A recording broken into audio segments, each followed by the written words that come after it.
Now the meeting is open. CG3, an international organization, plays a very vital role in bringing matters of utmost importance. Today's topic is redefining legal profession and legal education in the context of pandemic. I am Advocate Bindu, pairing with two young and vibrant members of CG3, Gayatri and Haira. Welcome all of you on behalf of CG3 for the event. Now I have an humble request.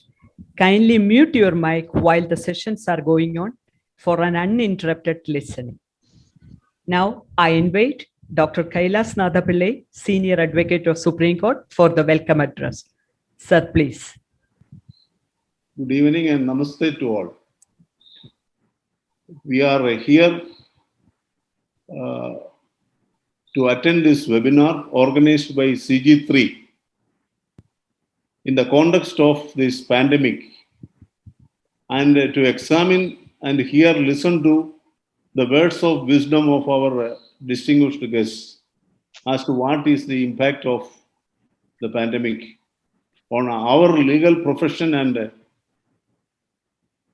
legal education, globally, nationally, regionally, everywhere. CG3 is a byproduct, or you can say a product of pandemic.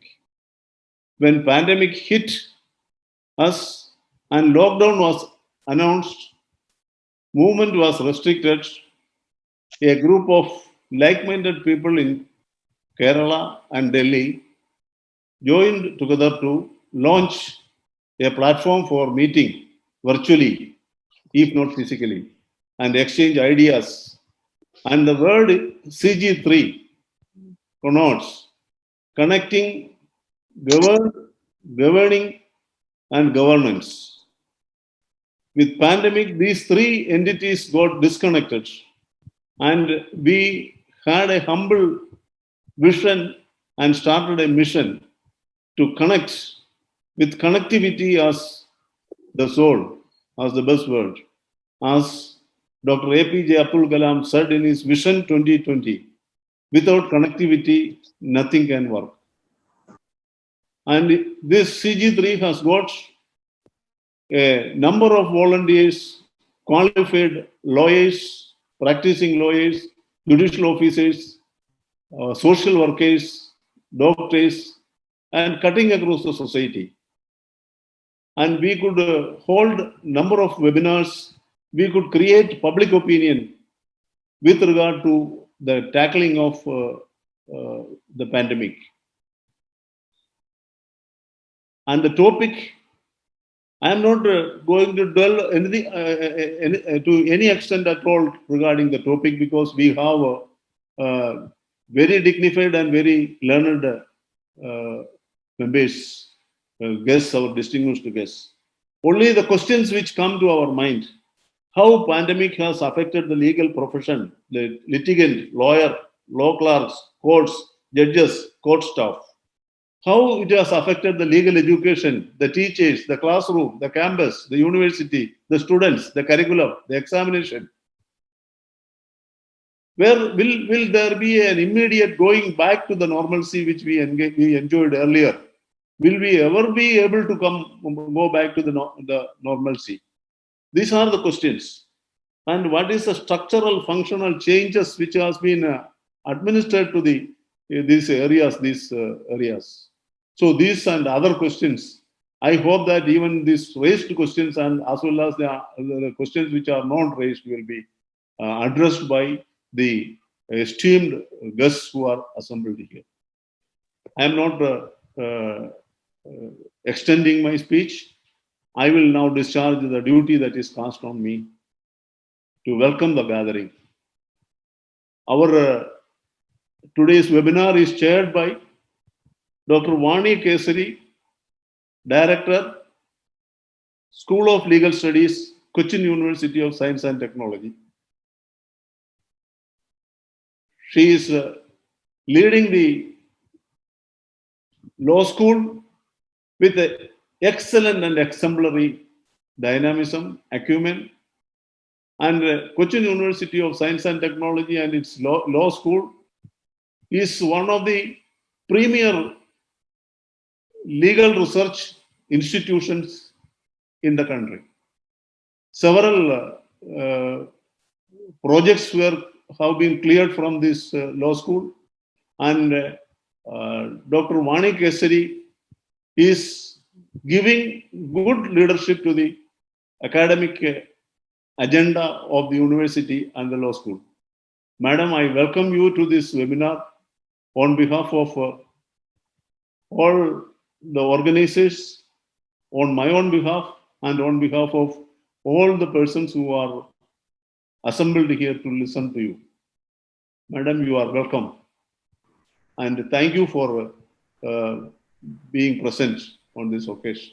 And now, our chief guest who will be delivering the keynote address, Honorable Mr. Justice L.Nageswara, a sterling example of how the judiciary should function, even in the most adversarial circumstances.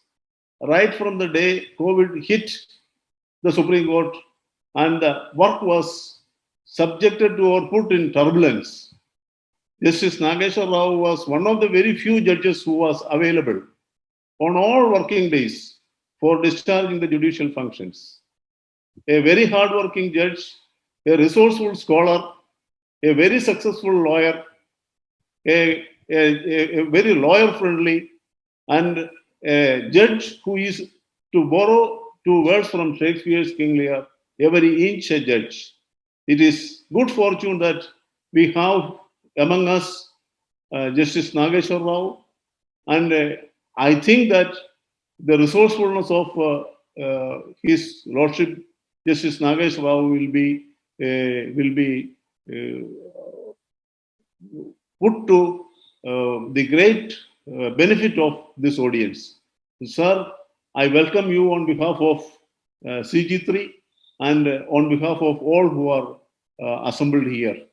Sir, you are most welcome. Now, we have in this international webinar Mr. Brian Spears, who is an authority, who is an excellent lawyer, attorney, scholar, academician. I had the good fortune to attend two of his sessions earlier and even raise a question to him and to be benefited with a very brilliant answer. And he has been president of the Society of Northern Ireland, Law Society of Northern Ireland. Presently, he is treasurer of the Law Society of Northern Ireland. He is an experienced solicitor and mediator, well known in Ireland and United Kingdom. His presence is felt in the realm of mediation throughout Europe. And he has been a teacher, a faculty of ADR mediation training program for solicitors, barristers, and judges by the Institute of Professional Legal Studies at Queen's University, Belfast. This is the resourceful, various and resourceful personality of Brian Spears. Sir, we will definitely be benefited by your presence and by your words of wisdom. I welcome you wholeheartedly on behalf of the people of India, on behalf of CG3, on behalf of all who are present here. Sir, we welcome you. We have our President of the Kerala High Court Advocates Association, Advocate Thomas Abraham, a fighting lawyer, an undisputed leader of the bar. And every day his ability is put to test by the excruciating circumstances of COVID. And every question which is raised, he is answering, facing it. And a true leader of the bar. I welcome Thomas Abraham, sir, to this webinar on behalf of CG3 and on behalf of all who are present here. Sir, Thomas Abraham, sir. Advocate Nagaraj Narayan, a member of the Bar Council of Kerala, and director of the Kerala Law Academy, Law College, where most of us studied. A lawyer, a very dynamic lawyer, a leader, a good organizer, and a person having good compassion who has inherited the great legacy of his father, legendary father, Dr. N. Narayanan Nair. I welcome Nagaraj Narayan on behalf of CG3 and on behalf of all who are present here. Our program will be concluded with vote of thanks by Dr. Preeda, who is a professor of Government Law College, Trichur. I welcome Dr. Preeda to this function. See, our team, this is not a single individual driven enterprise, CG3. It is a collective. Several persons join together and put their weight into the efforts. And we have for our comparing today very brilliant lawyers. They are all qualified practicing lawyers or law teachers. Advocate Bindu, then Advocate Haira, who is a senior student. Then we have our technical team.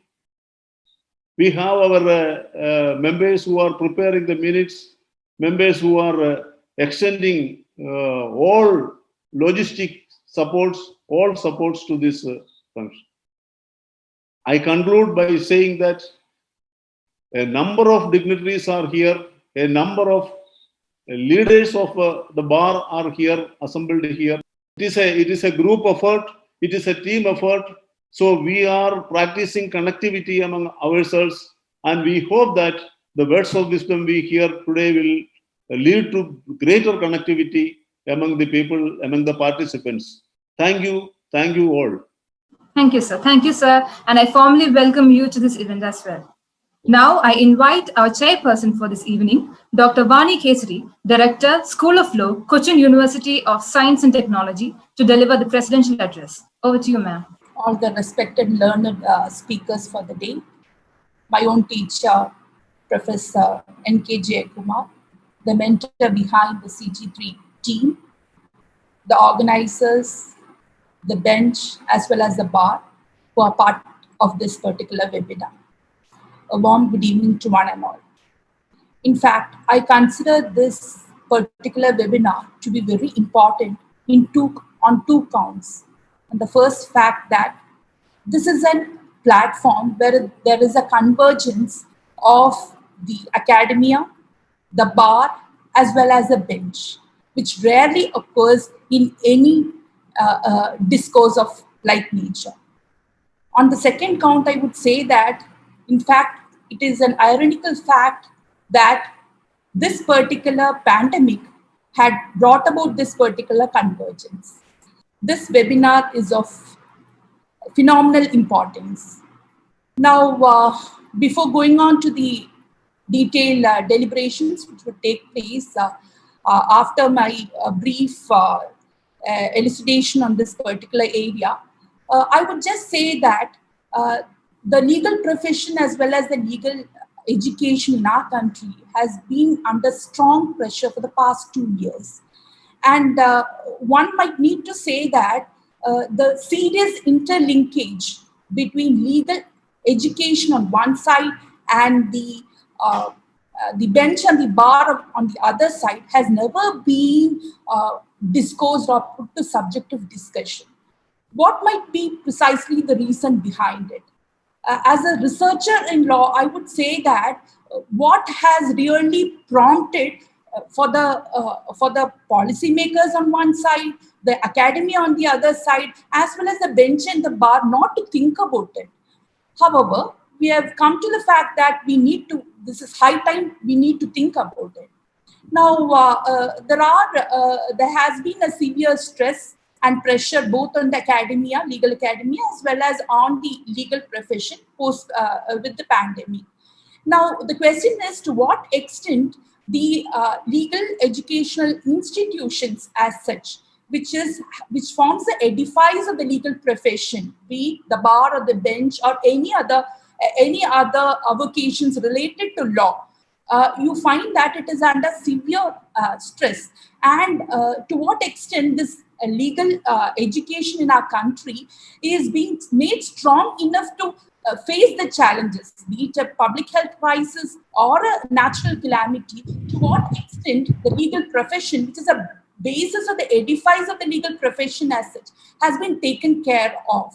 So there is a need for a serious thought on that. And I appreciate the organizers of this webinar for bringing this on board to here today, where we will have concrete discussions and deliberations on the same.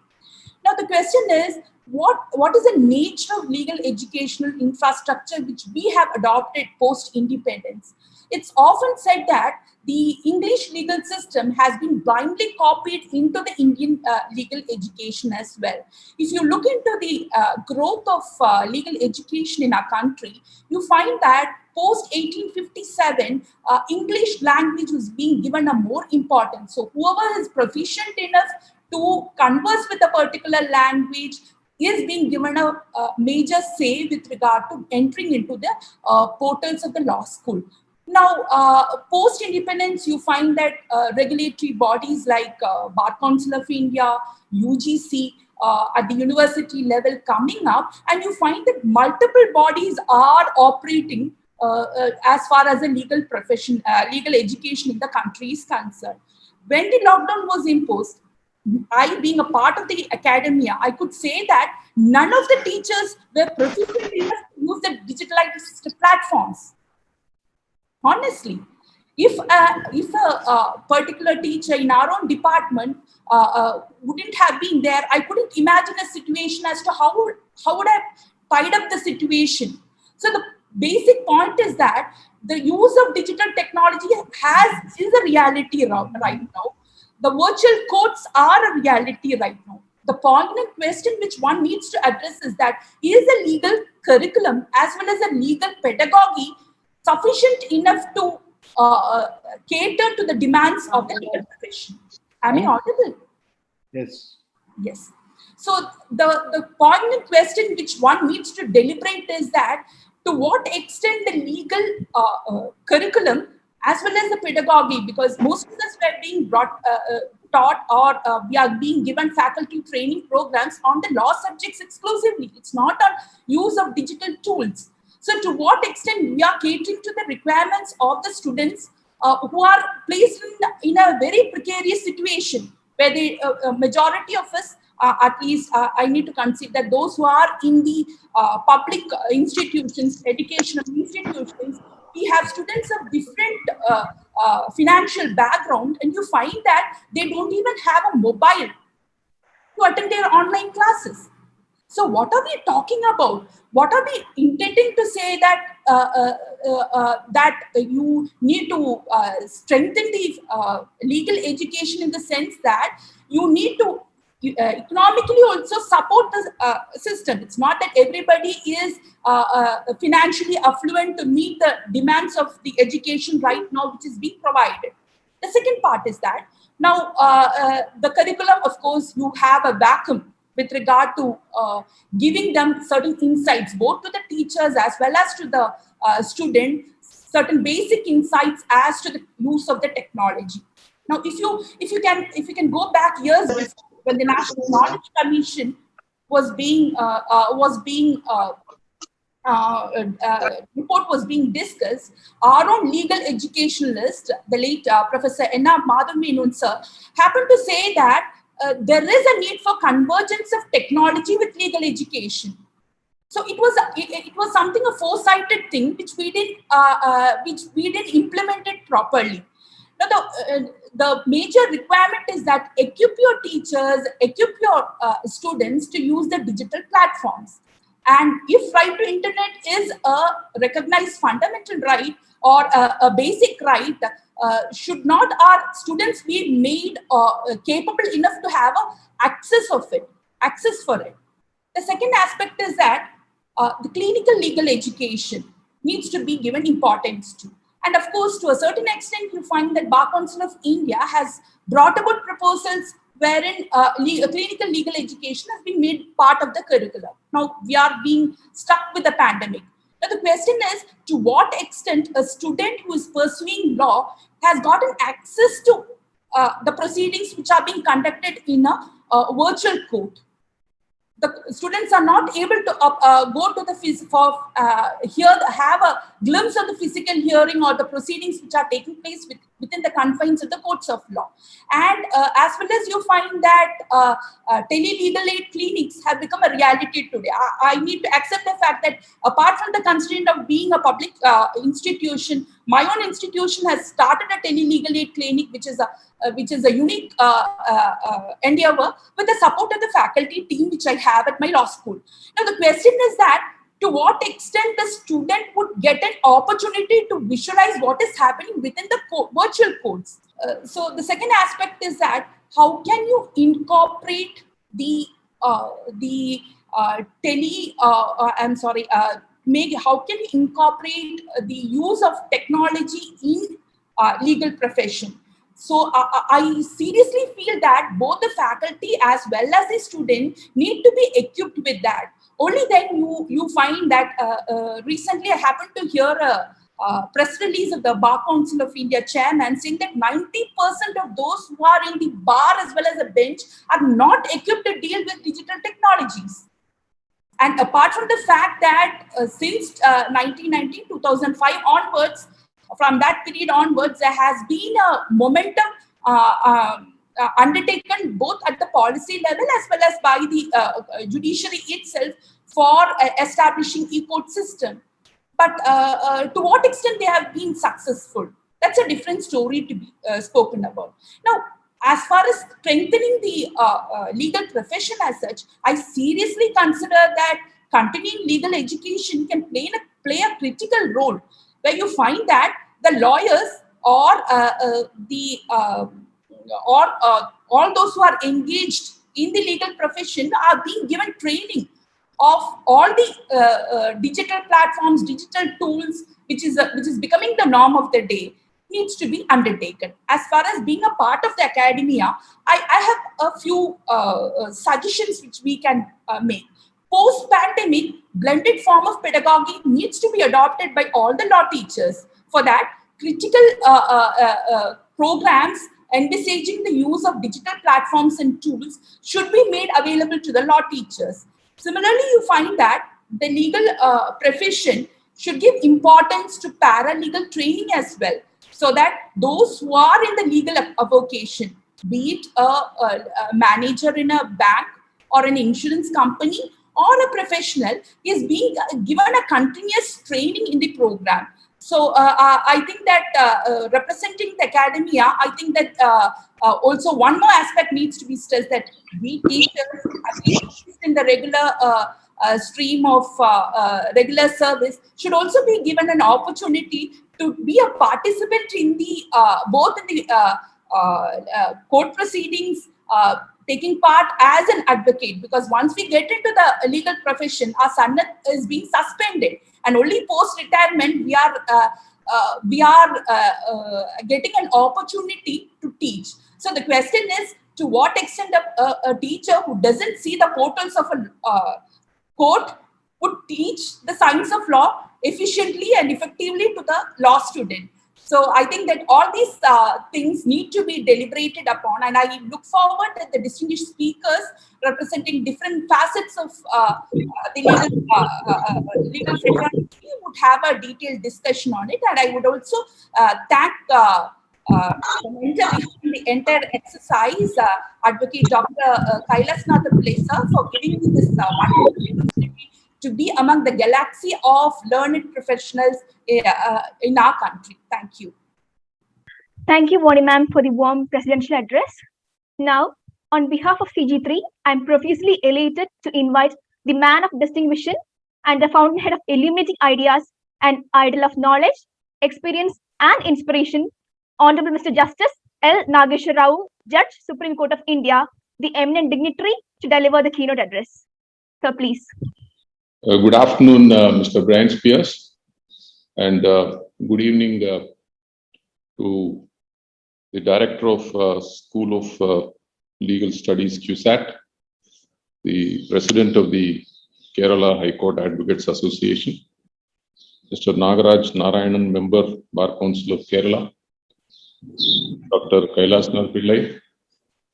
I see a few retired judges and advocates practicing in the Supreme Court on the screen, and advocates from various courts, representatives from the academia, and all other viewers. As I was hearing Dr. Vani Kesari, the last point that she was making about teaching faculty being permitted to practice in courts, I think the Bar Council should take note of it and address her concern. About the other points that she was making, I think the points are very well taken, and as we go along, we might deal with some of them. There was H1N1 flu virus in 1918, which was the deadliest pandemic of the 20th century, in which about 50 million people died. 1/6 of the world population was affected. Exactly 100 years thereafter, the world is again made to face another catastrophic virus which has attacked humanity. COVID-19, which started in Wuhan sometime in December 2019, spread very fast to the entire world. It has caused a serious debilitating effect on the society, especially the vulnerable sections of the society world over. People have lost their jobs, their livelihood, and even people have lost their near ones on a massive scale. In March 2020, there was a lockdown that was announced by the government of India around 20th. That was because the executive thought that we are not really well prepared to face this calamitous pandemic. And we need time to build the infrastructure, time to make ourselves ready to deal with the serious health situation.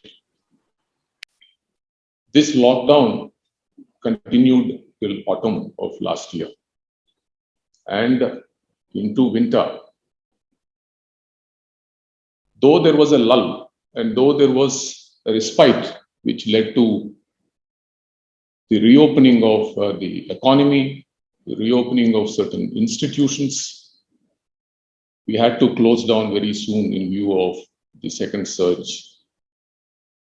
which has really come with a bang, which has come with more severity at present. Every day I sit in my house, and whenever I hear the familiar sound of an ambulance on the road, my heart misses a beat. Another person going to the hospital. Several persons who are known to us, especially in the legal profession, have bid adieu and goodbye to us in the most of tragic circumstances. Recently, I saw a news that more than 50 active lawyers who are members of the Supreme Court Bar Association died due to this pandemic. I was seeing their photographs. I know most of them, and most of them are young. It's not as if they are old. And day in and day out, you keep getting calls that somebody or the other has been affected by pandemic, requests for hospital beds, and thereafter the tragic news of their death. This has really hit us very hard. Now let us see how our profession has been hit by this. And what is it that we can do to provide access to justice even in such situations? On March 16th, 2020, I was sitting with the then Chief Justice of India when we passed an order that in view of the situation that was developing, physical functioning of courts is not possible. So we decided that we will shift to virtual platforms for functioning of courts to ensure that urgent cases which need judicial attention are taken up.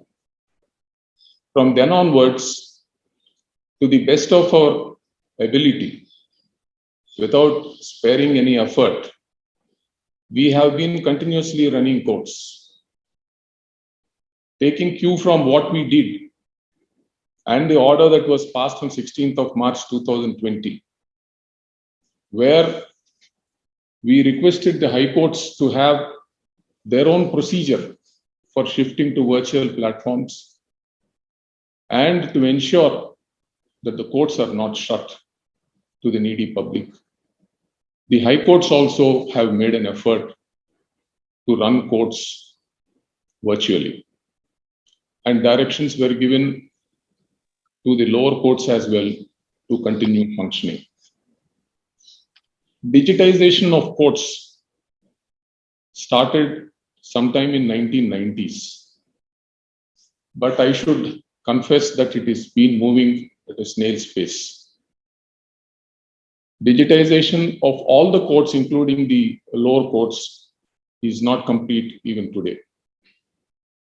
Availability of computers and the problems of a network in courts, including certain high courts, I'm not talking about the district courts and Mopsil courts alone, has been a serious problem which is thwarting the functioning of courts.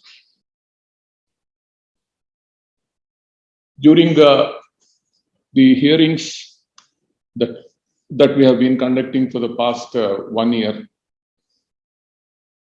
day in and day out, what the judges speak and what the lawyers say have changed. So we start off with telling all the lawyers, please mute yourself. Unless you are called, please don't speak.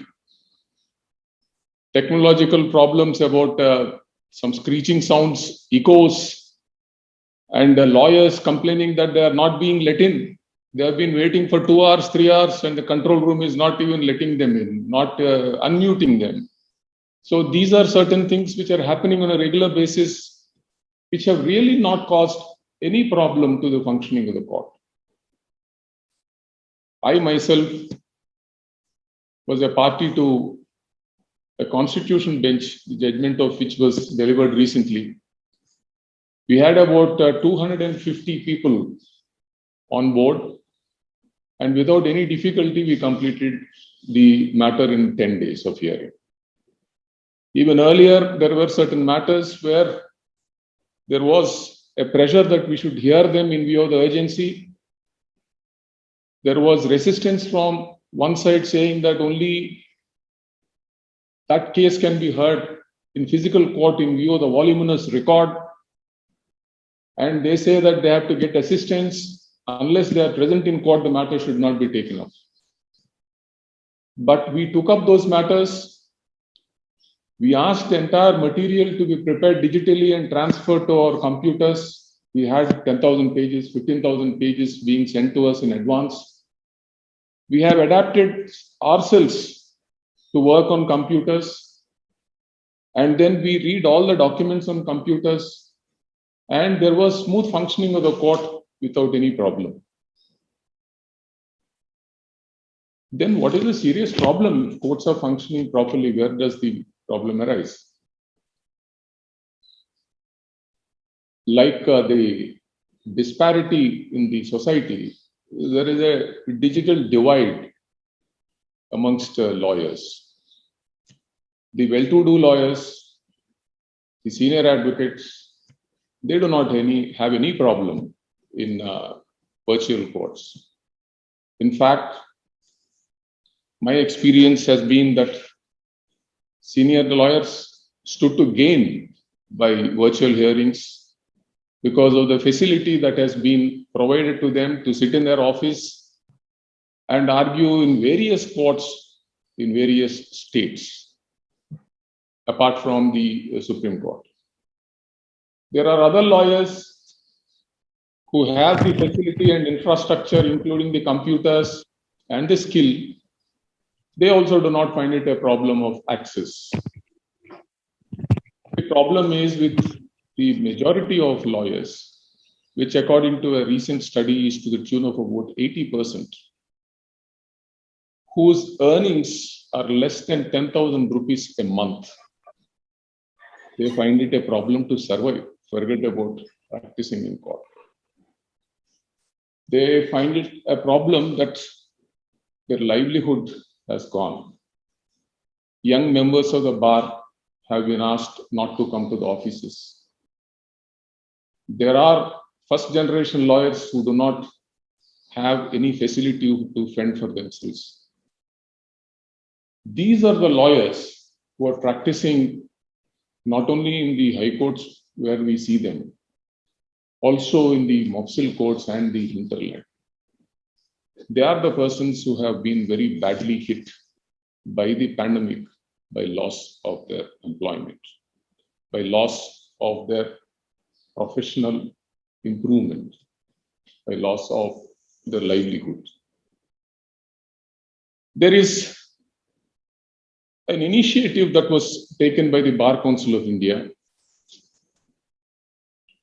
to ensure that a welfare fund is created and that each lawyer who needs help is given at least 20,000 rupees per month, not as a loan, but as a grant, to ensure that he tides over these difficult days. A writ petition was filed by the Bar Council of India in the Supreme Court, where a notice has been issued to the Government of India and the Bar Council of India to respond to the request made about certain facilities to be provided to needy professionals. In these times of despair, it is not as if we have forced ourselves into the situation of shifting from physical functioning of courts to the virtual courts. It is necessity that made us now to shift ourselves to functioning in these virtual courts. How much of work is happening? Most of you know that the pendency is more than 30 million cases in this country. It's too many cases. The pendency will definitely grow because the work that we normally used to do when the physical functioning was happening is double the work which we are doing now because of the constraints of virtual hearing. We used to have 60 to 65 cases on a miscellaneous day in the Supreme Court, which we normally used to complete by 2 o'clock. Or if we are taking up some final hearings, we used to sit till 4:30 to complete them. Even to hear 30 matters now, we have to sit from 10 to 4. There's no problem in sitting, but the time that is taken, because most of us do not want any lawyer going unheard. When these problems of connectivity, when problems of persons not being let in happens, that takes that much time. And we also see that the lawyers are not their usual best while making their arguments virtually. The tenacity of a lawyer is really not coming out when submissions are made virtually is what we make out. What I have seen during this virtual hearings is that with some order that is maintained, final hearings could take place without any problem. In the court which I was heading, we have heard more than 50, 60 final hearing cases. And then we didn't have any problem at all doing those. Taking advantage of the situation in which we are in, we should now realize that there is going to be a shift in this country also.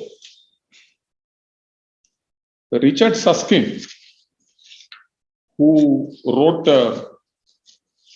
3 books which are very popular: Tomorrow's Lawyers, An Introduction to Your Future, End of Lawyers, Online Courts and the Future of Justice. He did his research on artificial intelligence and law in 1980, and thereafter he has been speaking of the future of this profession. He has been speaking of online courts. He has been speaking of virtual courts. I hope all of you understand the difference between a virtual court and an online court. Virtual court is live proceedings where evidence is recorded live, arguments are heard live, and all of us are on board. Whereas an online court is recorded versions of evidence and recorded versions of arguments also are taken into account. Initially, it all started with the alternative dispute resolution being shifted to online dispute resolution, which became quite popular. And Mr. Spears will shed more light on dispute resolution. He is an expert in mediation also. Various parts of this world, they have started virtual courts, online courts, taking support of computers in dispute resolution. 54% of the cases in China are decided mainly with a computer.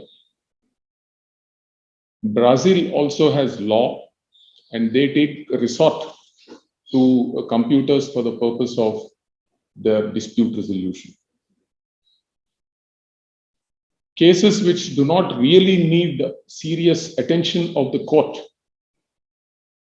have been decided on the basis of help from the computer in USA as well as the UK, traffic offences and other small matrimonial disputes, etc., are decided with the help of the computer.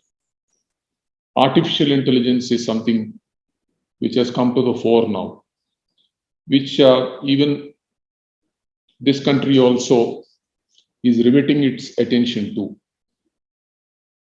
As chairman of the Committee on Artificial Intelligence in the Supreme Court, I have been taking a lot of interest in artificial intelligence, improving the efficacy of judicial functioning in this country.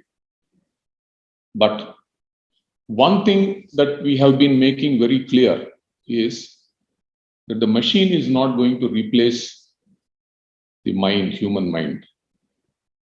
Artificial intelligence and computers and technology is definitely a boon which has to be taken note of for the purpose of helping us in working more efficiently.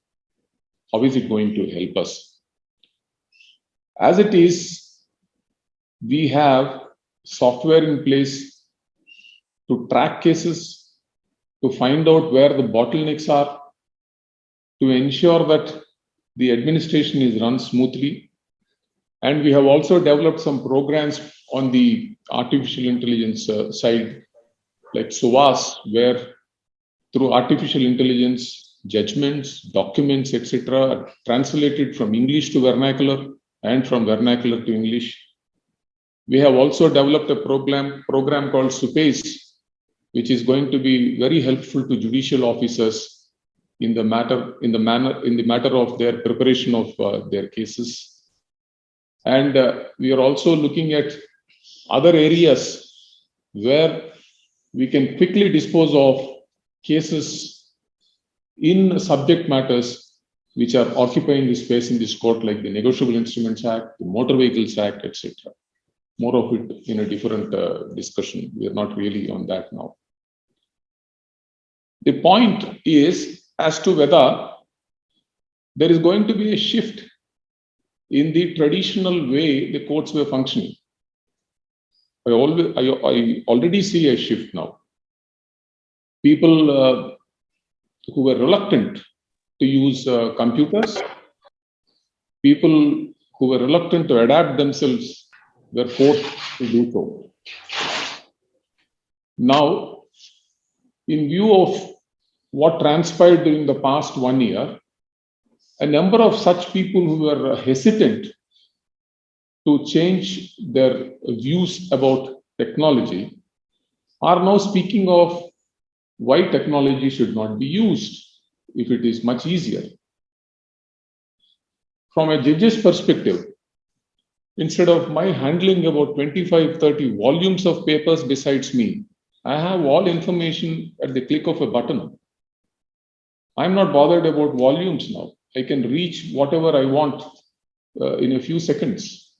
I make my notes, and things are much easier for me working from my own desktop. Even from the angle of lawyers, now they have to realize that these virtual courts have come to stay, at least for certain disputes.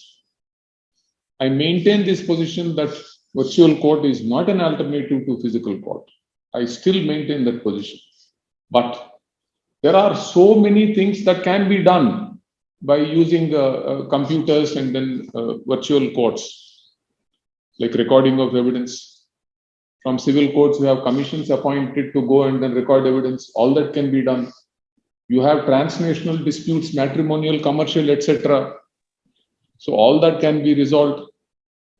And dispute resolution, that can be done through mediation, etc. by this internet facility. And it can be done virtually. So there is a need for professionals to change their mindset to start with. And thereafter, they also should fall in the mainstream of, okay, now I'm also now going to be ready with the preparation of a case through a computer. I'll have to participate in a virtual hearing and be ready for a virtual hearing. Now, dealing with the point which was made by Dr. Vani Kesari, if they do not have the facility, where is the question of their thinking about all these things?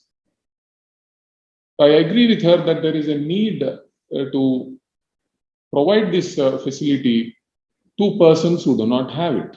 Who should do it? It should either be the government, or by the Bar Council, or by the bar associations, or by persons who can afford. Please donate liberally, and then see to it that your own colleagues' needs are taken care of, minimum needs to start with survival at present. And thereafter, this is a passing phase. We already have been seeing that the surge is slowly going down, the curve is going down. We do not know, we cannot predict as to what is going to happen with the third surge, which is also being spoken of. But let us hope that things would become to at least some normalcy where functioning would be there. These lockdowns would be lifted, courts again would start functioning. So I would request all those fortunate lawyers who are doing well, please stand up for your brethren. Please see that all these persons are also brought into the mainstream by utilizing the courts, by utilizing the computers. Government of India has started e-Kendras, e-Seva Kendras. The project report says that there is a e-Seva Kendra in all high courts and in one district court in a particular state, in every state. I do not know whether this is going to be really useful. I've heard one Chief Justice of a High Court speak about kiosks being put up in a radius of say 10 kilometers or 5 kilometers for lawyers who can go to those kiosks and then start, and they can argue matters from those kiosks. I'm not very sure whether that's going to help. We have been very ambitious in our program about our broadband, about our internet. We even speak of making it an essential service. So why can't this broadband facility be available in all parts of the country? And in every Gram Panchayat, why don't you have an internet facility with a computer? I think that's what would happen. But till that happens, we will have to fend for ourselves. There is a need for lawyers to adapt themselves to appearing in virtual courts. That's the first thing. Once there is a need, I think somehow or the other, people will find a way. According to the statistics of the telecom department, about 118 subscribers, 18 crore subscribers are there for telephony. 118 crores is almost 80-90% of the people in this country have access to phones. Most of the persons must be having access to smartphones. Leave out the other people. We have been hearing cases from lawyers who have been arguing on mobile phones. I've heard matters. There is not much of a difference. People have been arguing sitting in their cars. People have been arguing from any place. We do not have any objection. Nobody has any problem. You will have to somehow or the other find out a way to reach the court to appear in virtual courts as and when you have work. So this is the shift. This is a paradigm shift that is going to happen not only now, and it is essential that everybody would become digitally literate. Otherwise, survival is going to be a serious problem, mind you. This is one thing that has to be kept in mind by all the lawyers. And as legal professionals, we all know that we are in public service. We owe a duty to the public. How is it that we can help not only ourselves by filling our pockets, but how is it that we are going to be of any assistance to the society? These are very difficult times. People are facing so many problems. People do not have access to even essential services. Health is one of the most important fundamental rights that has been assured and guaranteed to every citizen of this country.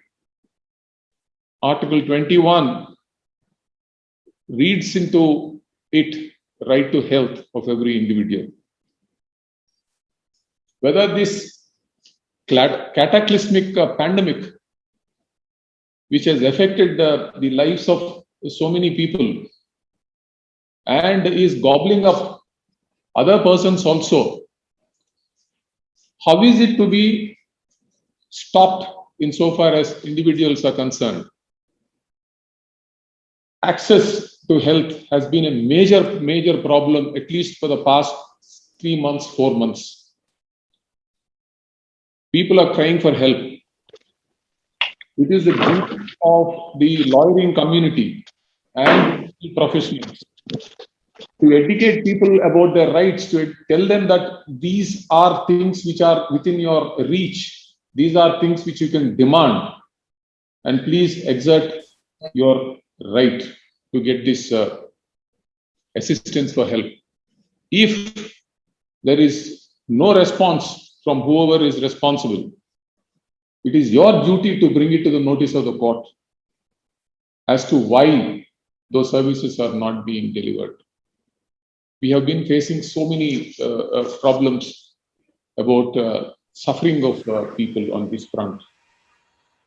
It is time that the lawyering community, the advocates and the legal professionals, including the fraternity of law teachers as well as law students, this cause approach vulnerable people, the weaker sections of society, and see that some help reaches them. Today morning, I've read a news item, a statement given by the union minister, that there are 557 orphans who have lost both their parents in this pandemic, in the second wave. Government says it is supporting them. I'm sure that there might be many more who need help. So if we can come to the forefront and do some public service, that will be discharging a duty that is endowed on us, that is given to us under the Constitution. As guardians of law, lawyers should definitely come forward and help people by protecting their rights, especially right to health at the present moment. Now, coming to legal education and how this is affected, this pandemic is affected. The traditional education in the law colleges is again divided. There's a digital divide. You have national law schools where having a tablet or having an iPad or a computer is compulsory. And you have the other traditional law schools where the majority of the students do not have access to even mobile telephony, coming from villages, coming from poor backgrounds. They are digitally poor, if you can call them.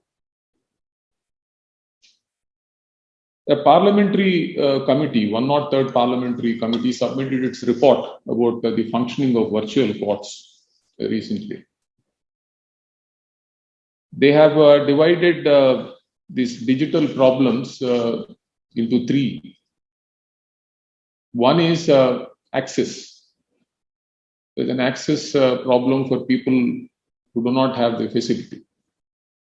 Two is the network. So even if you have the facility, they do not have the broadband or they do not have the connectivity.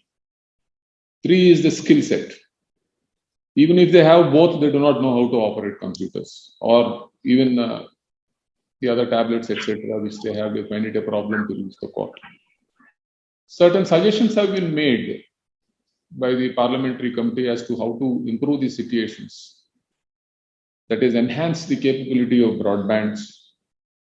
We have more digitization working, more kiosks, etc., set up in all parts of the country, and ensuring that a lawyer has the facility to appear in court.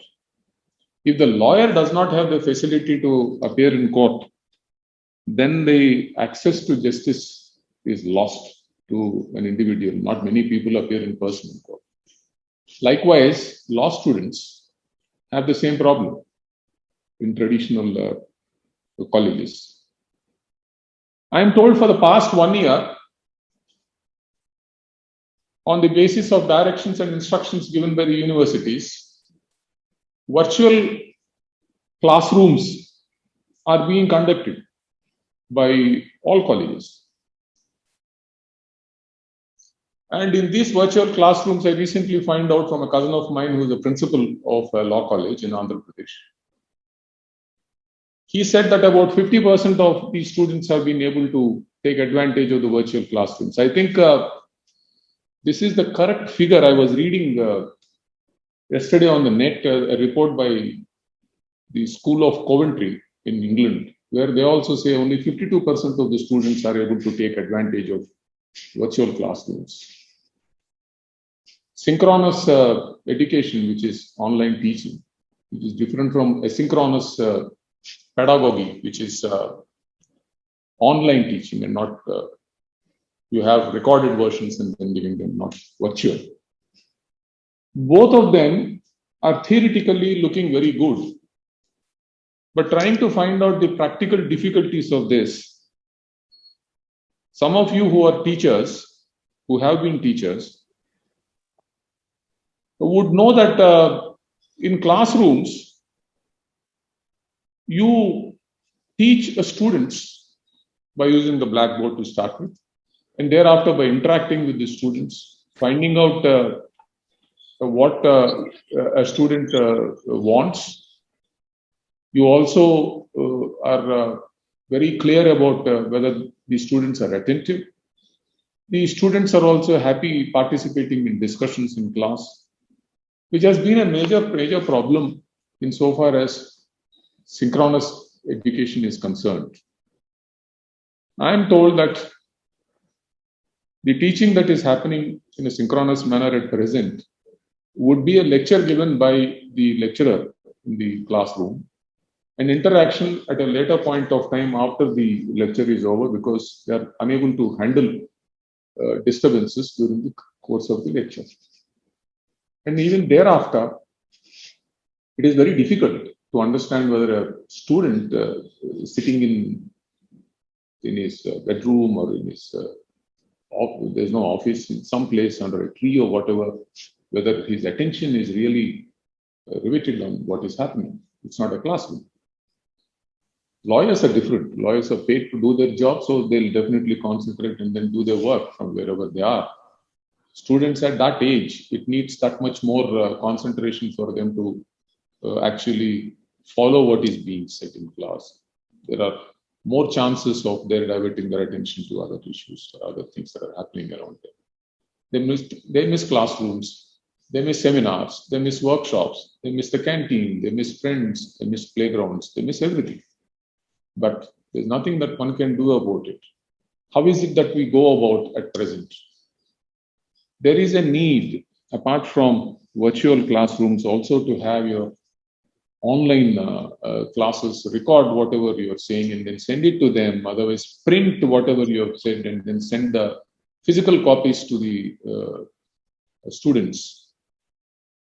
I'm not getting into the general change in the pattern of education, where I think education now should change to problem-solving education and not just giving facts and then giving them law, giving them what is this judgment, what is that judgment.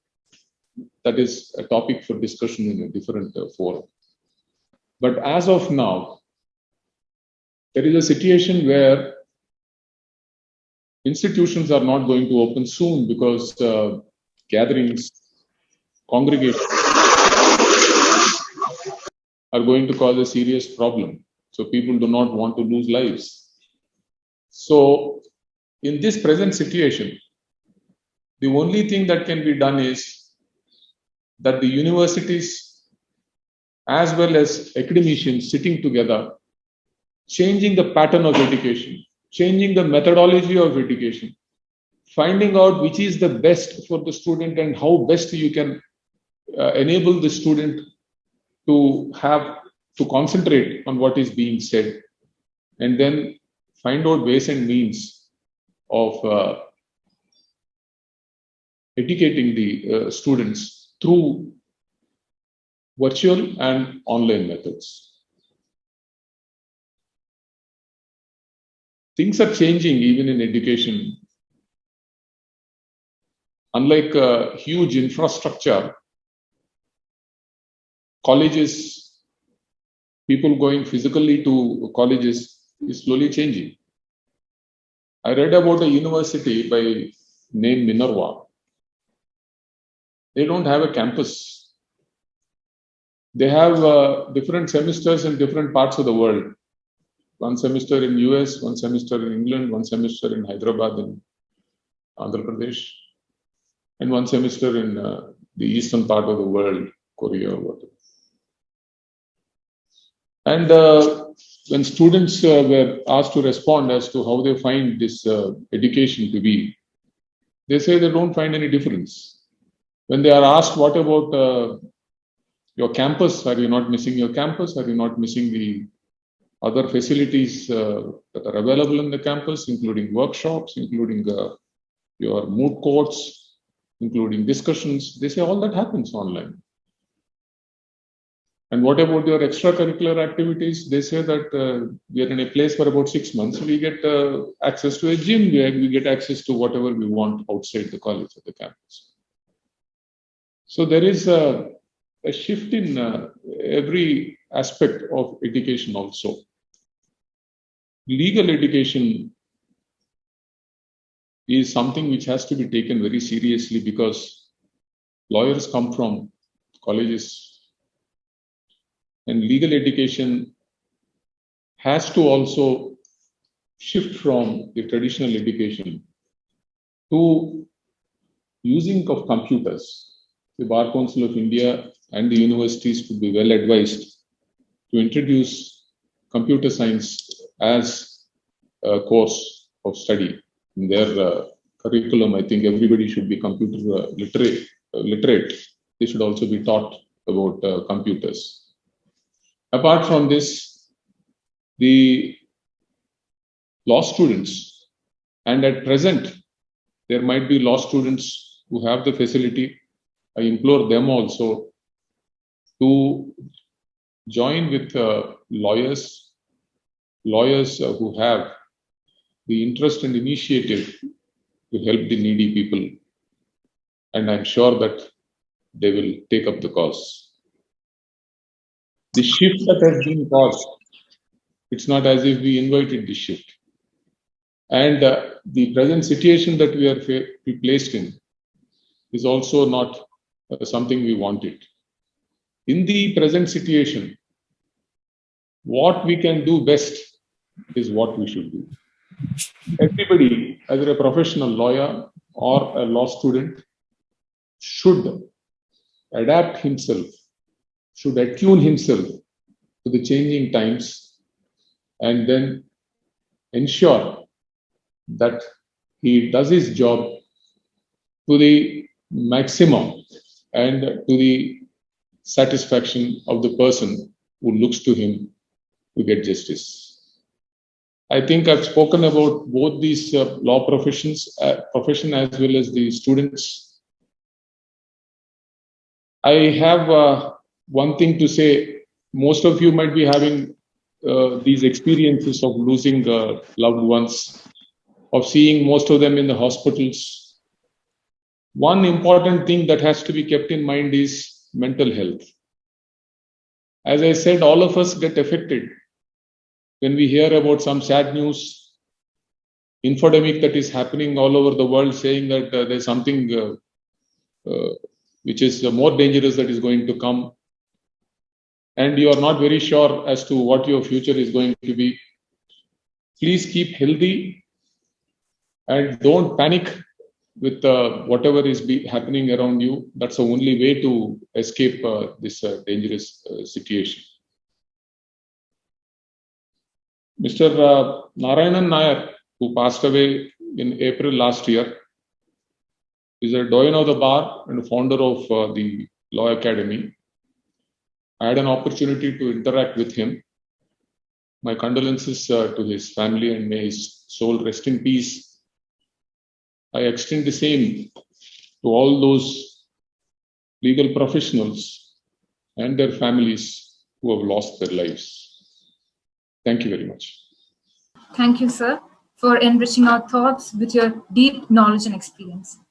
Now, it is indeed my honor to invite our next esteemed guest, Mr. Brian Spears, the President of Commonwealth Lawyers Association, for the plenary address. Over to you, sir. Thank you very much, and good evening to you all. It's a great honor and pleasure to be part of this event today.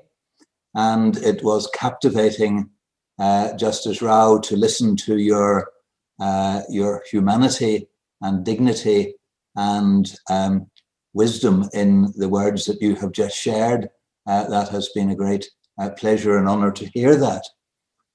Thank you to CG3. What a great organization. I've enjoyed looking at your website, a mixture of practical knowledge, academic musings, and literature, all combined in a very energetic format. And so I thank you for this invitation to speak. I appreciate the words of our Honourable Chair as she set the scene. Justice Rao and I had the great honour of speaking in November 2019 to the Law Society in Singapore on the topic of mediation. And he correctly anticipated that I might return to that topic during my reflections on the theme of the webinar today. I'm president of the Commonwealth Lawyers Association.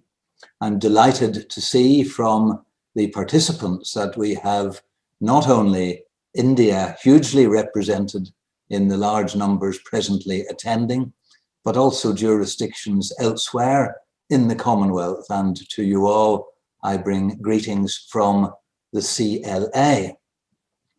I mentioned that we have a conference every 2 years, and in September we are hoping to have an in-person conference in the Caribbean. And while that seems impossible for lawyers in India to contemplate, it is perhaps a measure of the difference in jurisdictions across the world, that some emerge from the pandemic, some are returning to something like more normality. But my thoughts are very much with the Indian population as they continue to struggle in the way so heartfelt was expressed by Justice Rao.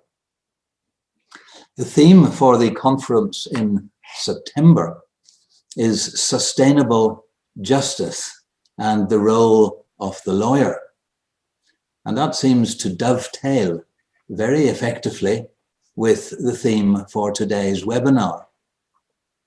Without sustainability in justice, we are going nowhere. We are becoming obsolete. And to sustain justice, it must be relevant to the people.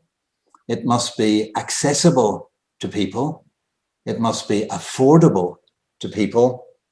And it must meet people where they are presently meeting. And where people are presently meeting is in fora like this. They are meeting online in chat boxes. They are meeting through social media and using technology. For justice to be sustainable, justice must meet people through those media, as well as in person, in court, for all the reasons that our practitioner colleagues who are present today will know. The importance of evidence, the importance of testing evidence, the importance of assessing credibility are all extremely essential to due process and the dispensation of justice. But there are many aspects of the delivery of justice that I will touch on that can be accommodated and are already being accommodated in different ways. So sustainable justice, but also the theme of the webinar today, redefining the legal profession contextually with the pandemic, and then legal education. And can I associate myself with the humanity of Justice Rao in expressing condolences to those who have suffered from the rigors of the pandemic, to wish you all health and safety, and to pick up on the point about mental health, which is so important. Share concerns, speak to each other, and actually by realizing that you are not alone, that can in itself help.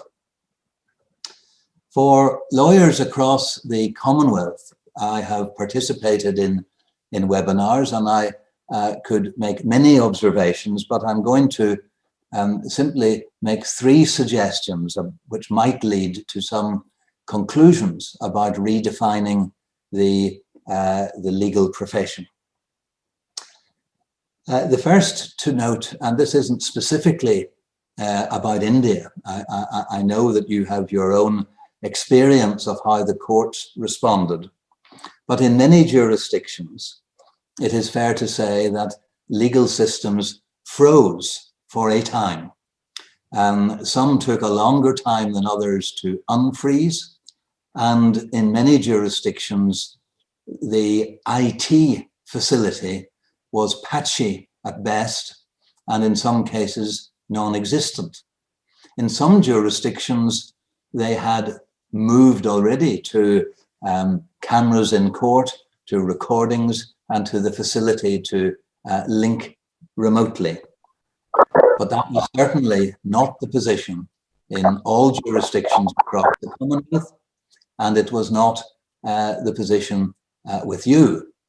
Although a response was made swiftly, and I can now report from my experience that in most jurisdictions there is the capacity to connect remotely and to participate in this type of forum, to make points and to receive, perhaps most ideally, administrative directions. But the point is that the pandemic has accelerated our involvement with technology in a way that a year ago was unimaginable. I used to think that participating in a audio conference phone call was the height of technological advancement. Who would ever dream now of having a conference call when you can have a video Zoom or Teams or Blue Jeans experience of meeting and seeing each other? I know, and it is absolutely correct to say, that if accessing justice means having technology, then that is a challenge. Affordability, the signal strength, and the IT poverty that lawyers and clients have are impediments to going fully online and fully virtual. And the quality of appearing remotely and the interruptions and the restrictions and constraints should not be underestimated when accessing justice in this online virtual format where you attend remotely. There are so many things that are missed, but nevertheless, as a redefinition of the legal profession, right up there is embracing technology and adjusting our mindsets to using it better and more effectively. We've also all started to work differently. Transactional lawyers like me, who spent most of my time with contracts, with negotiations, with processing transactions, and some time spent in court making applications or submissions. We can do that and have done that working from home. I happen to be in my office today, but I could do this quite happily and effectively from my study at home. And my employees in my law firm have enjoyed the flexibility of not coming into the office, of dressing down whenever they are working from home, of not having the tie around your neck. And have they been any less productive? Absolutely not. They have worked flexibly. They have started earlier. They have saved time in traveling into work and to court. And they have been able to deal with the work that needs to be done and meet with clients in an imaginative way. Transactional work often involves explaining documents and obtaining signatures and making sure that clients understand the transaction that they wish to enter into. And not all legal work is done in court. People make their will. People need their relatives who become incapacitated looked after. People need their family law situations addressed. And these are all matters that can be the subject of discussions directly with colleagues. And that brings me to this redefinition of the lawyer, which is that we have actually become relevant in many people's lives. The importance of the oiling of the machinery of justice that practicing lawyers have contributed, I think, has been a notable effect of the pandemic. Suddenly, people needing to access a probate court or a court of protection or a land registry or a company registry can see just the role that the practicing lawyer can deliver and has delivered. And that has brought the bar associations and law societies into a place where they have shared communication with the judiciary, with the justice ministry, and with those who administer court offices. And those four elements of the justice system in many jurisdictions have collaborated in a very effective way to ensure that practitioner problems are brought before the judiciary, that the judicial operating in a court with safety and consideration to court officials, judges, witnesses, and lawyers have been able to be aired and alternative arrangements made. In fact, we have seen how everything in a system of justice needs to connect and needs to connect effectively. And so that redefinition has resulted in practitioners questioning what they did not need to do, and what they could do differently. And doing differently in many cases means doing it better, more efficiently, and using technology. Will it be acceptable to return to waiting in a courtroom for various applications to be made, which are largely administrative or which involve simply directions as to next steps to be taken, when you can just as easily get those directions and get those adjournments or get those rulings along the way from a remote hearing, saving time, saving travel, and enabling the work to be done in a perfectly acceptable way. So I suspect that we will not return to how things have gone before, and the redefinition will arise from what we have learned from doing things differently and challenging how we did them before. I suspect that actually the legal profession can redefine itself by being seen to be flexible and trusted, and a very important element of the delivery of our system of justice. Now, I know that many lawyers do define themselves by lawyers in court. And sustainable justice is not easily sustainable if there is delay. And I know that as a response in the pandemic, there was a triaging of cases to deal with serious emergencies, to intervene where there are criminal hearings and trials. And that is right and proper. And the steps that Justice Rao explained that the Supreme Court of India took are replicated in many jurisdictions across the Commonwealth, and impressively so.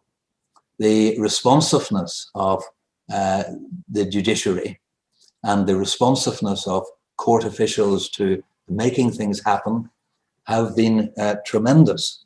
But that does not mean that we return to the old ways now that we have experienced new ways, and in particular dealing with delays which are built up because cases have not progressed, particularly in civil and commercial matters as much as perhaps in other areas, and that the build-up requires lawyers to respond.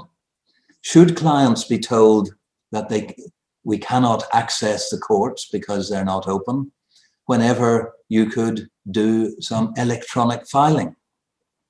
Should a client be told we cannot get a hearing date or that the matter has been adjourned again, whenever actually what the client wants is some attention to their case and some focus on their interests. And if we are anything as lawyers, we should be responsive to the interests of our clients. So I suggest that practitioners should not be simply unresponsive to difficulty, but they should perhaps consider a redefinition as problem solvers, that we are trained in a particular way, and I'll come on to that momentarily. We are trained to view things perhaps in an adversarial way, that somebody will make a decision. But the problem-solving lawyer concept, which is not new, is a way of meeting clients' interests and very often delivers justice in a way that is entirely acceptable to the client. So where courts have been frozen, where courts have been prioritizing things correctly and doing their very best, nevertheless, there are alternatives, and some will know of arbitration and some will know of mediation. And a particular word of praise by me to the Supreme Court lawyers and their mediation wing, which has run many seminars on the evolving use of mediation as a respectable alternative to waiting for a court decision and a very respectable way of meeting your client's interests. In my experience, rarely has a client said, after going to court, even going to a court with the humanity and courtesy that you would expect from Justice Rao presiding, rarely does a client say, that was great, let's do it all again. To my mind, a client wants to feel that they have been involved in the process, that they have spoken, that they have been heard, that people have taken them seriously, that they have divested themselves of perhaps their points of relevance, but also how they feel about the matter. And in all of those respects, being listened to, being given an opportunity to express how they feel, mediation can very often assist. And the role of the practitioner in guiding and advising clients in appropriate cases to mediation brings about this game change of becoming problem-solving lawyers, of taking difficult issues and saying, here is a way that we might get you, which is acceptable to you in a timely way, in an affordable way, and in a way that does not diminish the rule of law or your fundamental rights to a hearing in court. So the redefined lawyer might question a return to old procedures, might question the need for in-person appearances for all matters, even of an administrative or minor nature, and might in fact consider themselves as a problem-solving professional. And I want to simply summarize at this point 3 observations. We can become even more a relevant and trusted professional, connecting in the justice system, clients to the justice ministry and policymakers, and we can do that by simply responding in the way that the pandemic has required us to, by approaching work differently. We can be relevant professionals by meeting clients where their means of communication interfaces with our profession. We can hold online webinars, we can share learning. I can speak to you, many of whom are in Kerala, from Belfast, and it's fantastic. It's not as fantastic as being with you, but it is learning and it is interacting, and that is being relevant.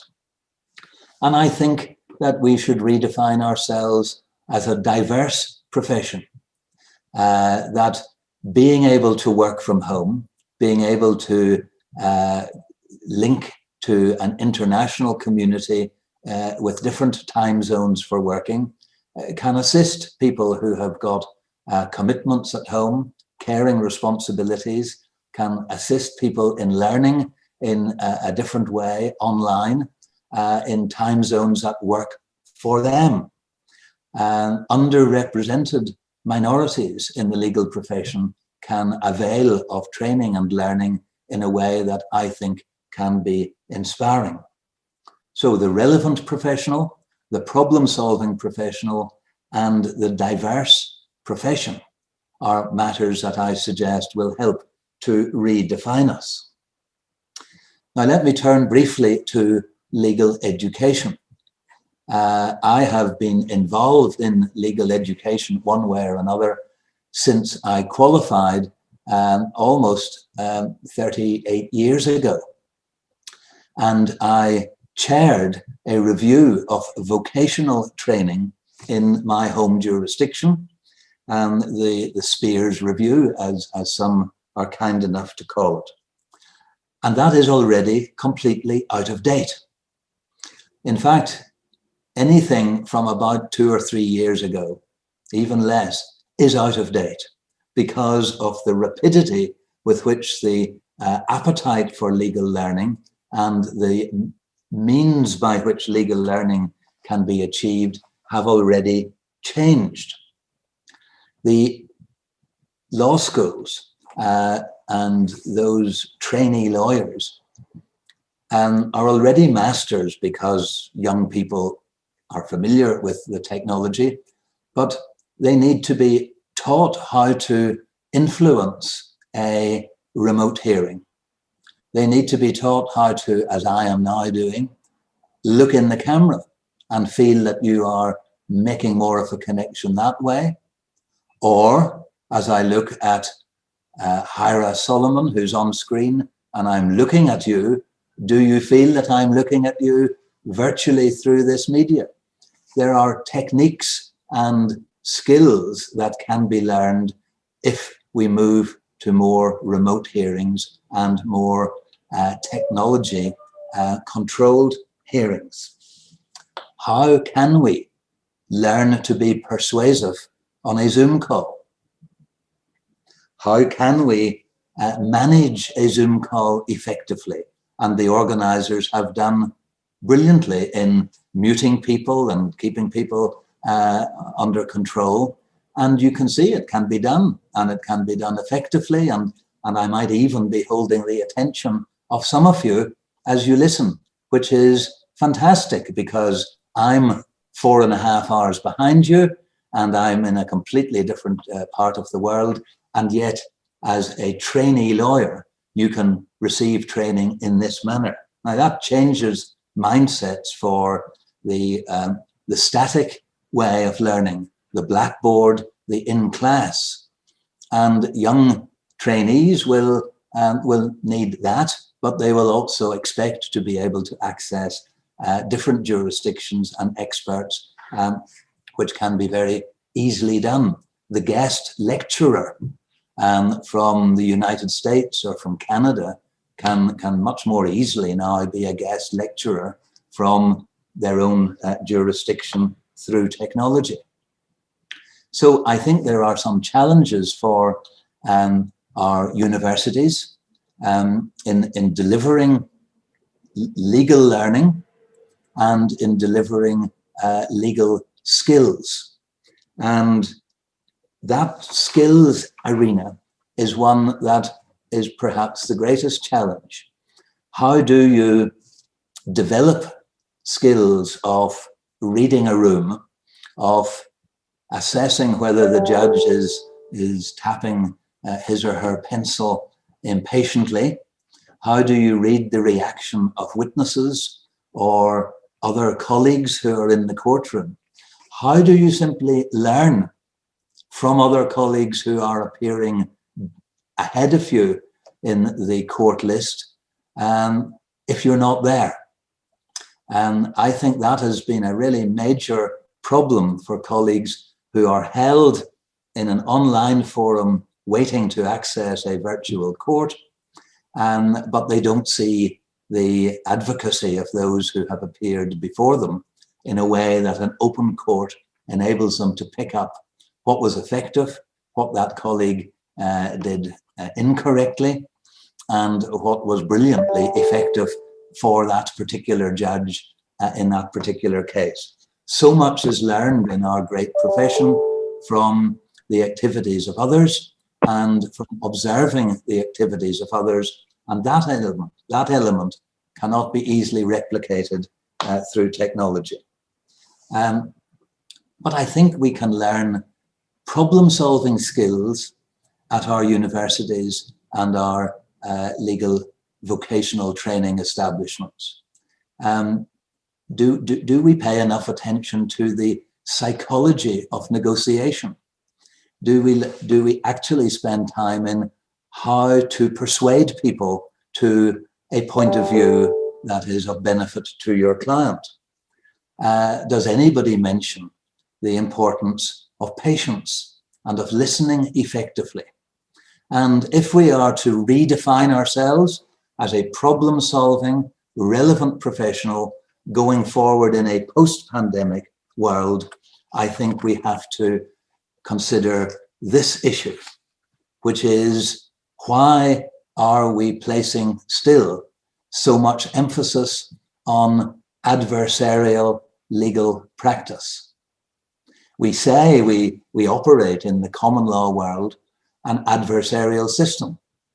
That means that each side puts their case. They advocate strongly. They make concessions as little and as late as possible.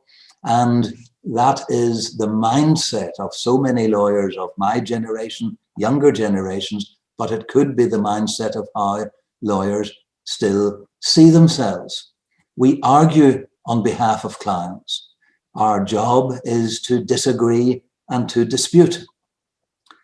Why can there not be more respect for consensus? Why can more validity not be given to listening and understanding? And why is it seen sometimes as a weakness to do precisely that, to try to understand the viewpoint of the other? No, that's not what a litigation lawyer does. They disagree and they smash the other side with their arguments and disagreement. So it seems to me that in redefining the lawyer, we need to consider whether the most effective approach to a legal problem is still to be found in our adversarial culture. Now, I know that is maybe, well, I was going to say controversial. I don't imagine it's terribly controversial, but I know that for many colleagues, what I'm saying is the opposite of just the way they have been trained and the way they have operated. And if you say to a client, I think we should meet the other side, we should try and solve problems, you might be regarded as some sort of weak or soft lawyer. And I think we should redefine that as saying discussion and resolution in the client's interest is good, and going to court is sometimes necessary, and arguing and standing up for your client and their interests is always necessary. But how you approach those professional obligations is perhaps worthy of reconsideration. So I find myself, maybe it's a sign of aging, that I'm impatient with colleagues who, just because they can, decide to disagree. And rather than engage on the merit of the legal point, or help me understand why their client feels in a particular way, that they don't engage, and instead it's just the usual protective screen of not conceding, of disagreeing, and of saying, well, we will advance matters in an adversarial way. So one other observation to make, and then I will draw to a close, on legal education is that the international possibilities of connecting through the Commonwealth Lawyers Association brings me to your door or to your screen today. And that is a great force for positivity. Your experiences can be shared more widely. You are not just a lawyer in Kerala. You are a lawyer in the world. I am not just a practitioner in Belfast. I'm a speaker to you in India. And that is a redefinition that cannot be put back into the bottle. That is a genie that has escaped, and we are all now able to be connected remotely, effectively, and we can learn from other jurisdictions. You can link in, as I'm sure we would like you to, through the Commonwealth Lawyers Association, to our Africa Hub webinars. We had an absolutely stunning webinar on women in the law from the First Lady of Namibia only a couple of weeks ago, a lawyer, an entrepreneur, a fantastic speaker. And you could all, just as easily as I was able to, tune in and listen to her speaking from Windhoek in Southwest Africa. And that helps us redefine ourselves as relevant professionals, as problem-solving professionals, as diverse professionals, and as global professionals, particularly in the Commonwealth. Learn skills, learn the ability to negotiate and influence and adhere to the highest standards of integrity and professionalism in upholding the interests of your client. But let us not be static and return to a blackboard where it has its place and where IT poverty is affecting people from attending through the use of technology. We have to have regard to that. But the picture that I bring you is one of great excitement and positivity that we can be redefined, to be relevant, to be problem solvers, to be diverse, and to be globally connected. I have probably overstrayed my brief and my time, but I'll conclude there and thank you for your attention. Thank you, Sri Brian Spears, for your enlightening and indeed thought-provoking words. Now, on behalf of CG3, I most respectfully invite Advocate Thomas Abraham, President, Kerala High Court Advocates Association, to speak a few words on the topic. Over to you, sir. Thank you. Honorable Mr.Justice, L.Nageswara, Judge Supreme Court of India, Mr. Brian Spears, President, Commonwealth Lawyers Association, Dr. Vani Kesari, Director of the School of Legal Studies, Cochin University of Science and Technology, Advocate Nagaraj, my friend, Member Bar Council of Kerala and Director of Kerala Law Academy Law College, and all members of this August Assembly. Good evening to you all. Let me thank all the organizers of this webinar, particularly the brilliant team behind CG3, and also its leader and guide, Senior Advocate Sri Kailasanath Pillai, for having invited. He told me that I was invited as a representative of the bar. I feel that the scope of the task entrusted to me has been considerably reduced now after the eloquent, erudite speeches, 3 speeches already over. Now, the most important aspect is how we can see reforms in legal education as well as legal profession in the backdrop of COVID-19. In fact, any discussion on COVID-19 has really become frightening. The threat of death, the facts of death are around every one of us, and the daily toll the pandemic takes as the earlier speakers have said, reminds us that COVID-19 has really reached our doorsteps. So when we discuss about any subject in the backdrop of the pandemic, the first question that comes to our mind is whether there is anything more important than life. No doubt, this is the subject is of extreme relevance in the current scenario. But this also can be examined only with this perspective in mind, that our life and health are more important than anything else.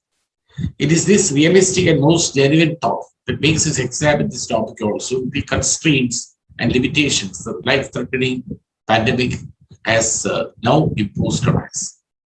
Regarding the problems confronted by legal education, Dr. Vani Kesari and Sri Nageswara are leaders in that field, and therefore I'm not venturing to analyze the problems faced in the sector of legal education, though I was also a teacher for a short term in law academy law college and had the occasion to know in depth all the intricacies of legal education to some extent. I'm confining to the stark realities now in this webinar, those facts confronted by the bar during this pandemic period. We cannot forget the dark day in March 2020, when the Prime Minister of India, with just 4 hours notice, declared lockdown nationwide. The democratic fabric of our constitution, the portals of the court in India are the doors to justice. These doors were abruptly closed without providing for any alternative for the justice delivery system. Later on these doors, through which the lawyers and judges physically walked in, were transformed to virtual doors. A sizable number of lawyers who did not have the required infrastructure, including a working internet connection or the technical know-how, automatically were prevented entry into these virtual doors of justice. Some aspects have already been told by His Lordship Justice L.Nageswara, so I am not repeating that the difficulty faced by even lawyers in Delhi were dealt with by His Lordship. Most of the lawyers who are denied justice, denied such entry into the virtual doors of justice, are non-corporate lawyers, essentially, who, as we all know, mainly cater to the legal requirements of the poor masses in the country. In other words, a major part of the really needy population in our country has been indirectly denied entry into the temples of justice. This, I believe, is a major negative impact of the pandemic in the system for dispensation of justice. Important aspect is that the surging pandemic, thousands of lawyers have been financially ruined. This aspect also has been dealt with in detail by His Lordship. So I'm not going to elaborate. We have seen in various parts of the country that at least some of these lawyers have started searching for new means of livelihood. Some of them have become tea sellers and vegetable vendors. You know that it is not a fabricated, cooked up story. It happened in Chennai, it happened in Delhi, and now after more than a year of this pandemic, it is happening everywhere, including Kerala. The worst sufferers are junior lawyers. We have realized it everywhere, even in Kochi. They don't get entry into any office because already lawyers' offices are in the downsizing mode. Even if entry is given, they are allowed to join as only unpaid interns. This paves way for practically driving away the young blood from the legal profession. Therefore, a negative impact of COVID-19 doubtlessly is underemployment, leading to practically unemployment itself. In the second spell of COVID-19, when the death toll is on the steep increase, the profession has started losing invaluable judges, lawyers, and law students. Today also we lost two lawyers in Cochin, our members, High Court Bar Association, members of High Court Bar Association. This has impacted profoundly that no doubt the vacuum created is not going to be filled up at all. Those whom we have lost are lost forever.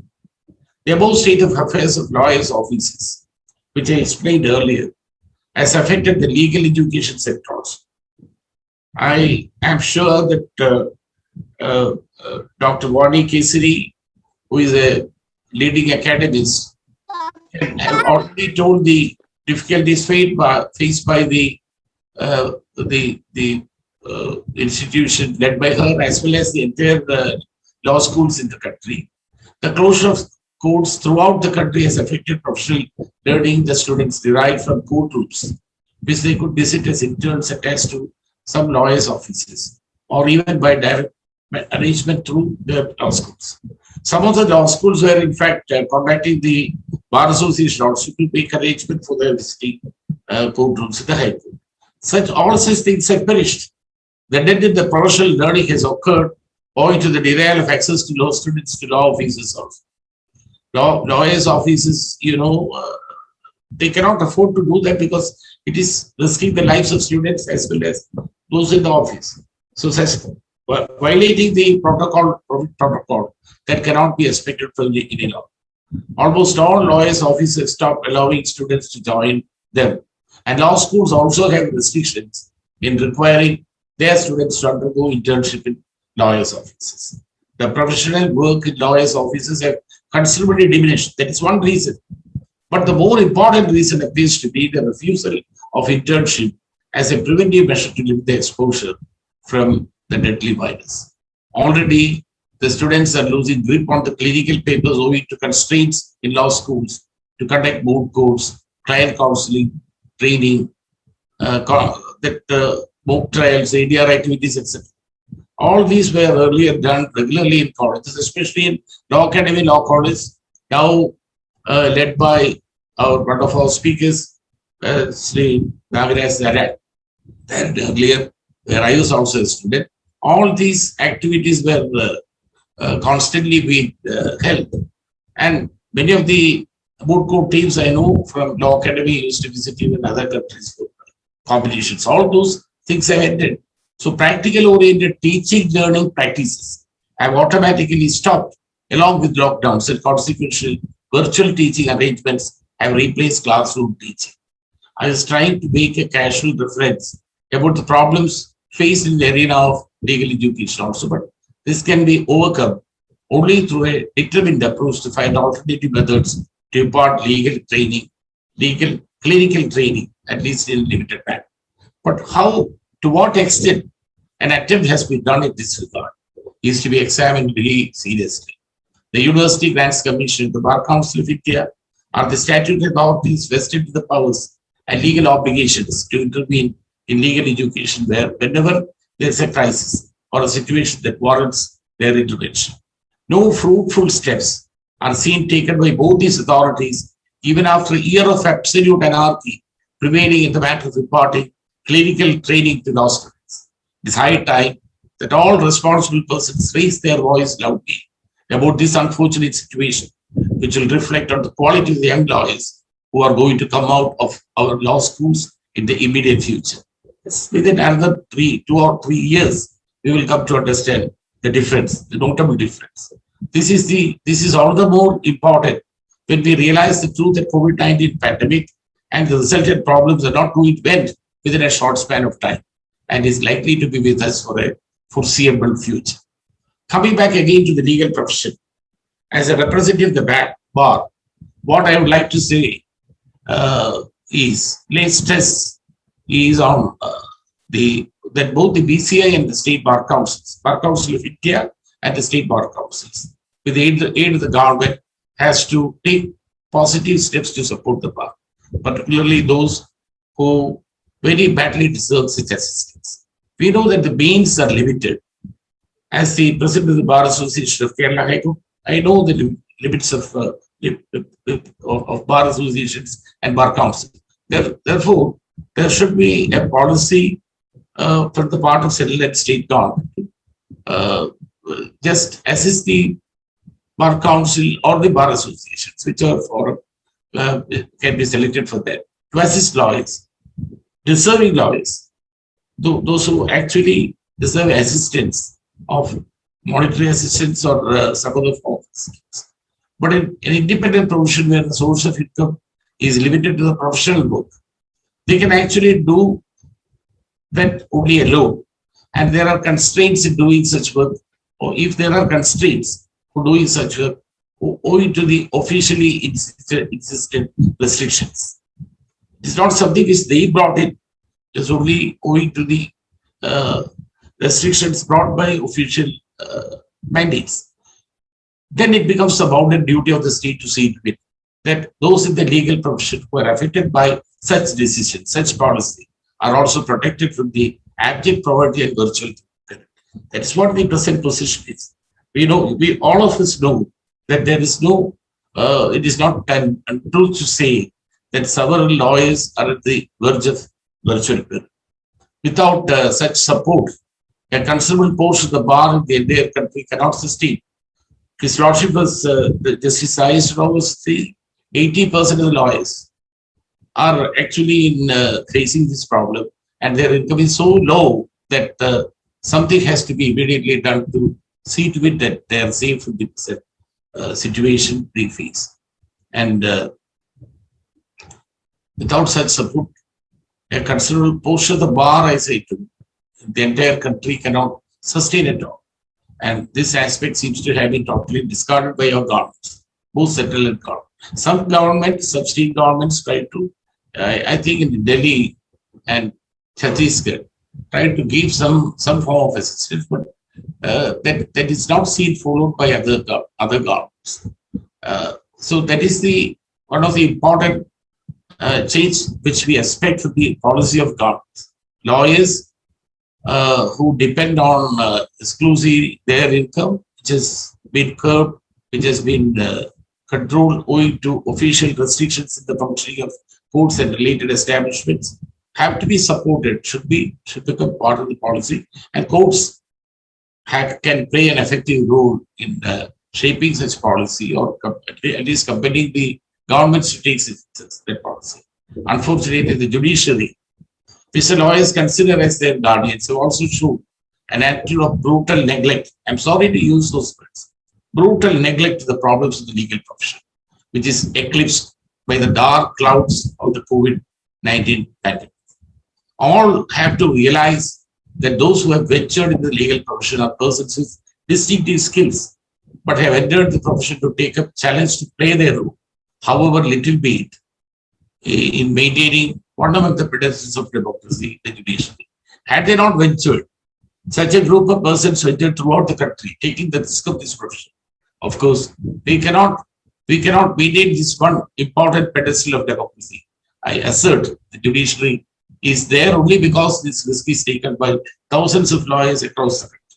From the experience with the last 1 year, I can vouch one thing. Virtual hearing cannot be seen as an alternative physical hearing, which alone would assure that justice and dispensation system is intact in the manner it is intended to be done. I'm happy that His Lordship Justice L.Nageswara also asserted that only the physical system of hearing cannot be replaced by any other system, the virtual hearing presently practiced, or even the hybrid system which some are suggesting as an alternative. In the matter of maintenance of court records and also filing, radical changes have to essentially come. Abrupt introduction of any new system about which there is no exposure or expertise for lawyers in general would put them in deep crisis, which we experience in several parts. It was attempted to be done in Kerala High Court.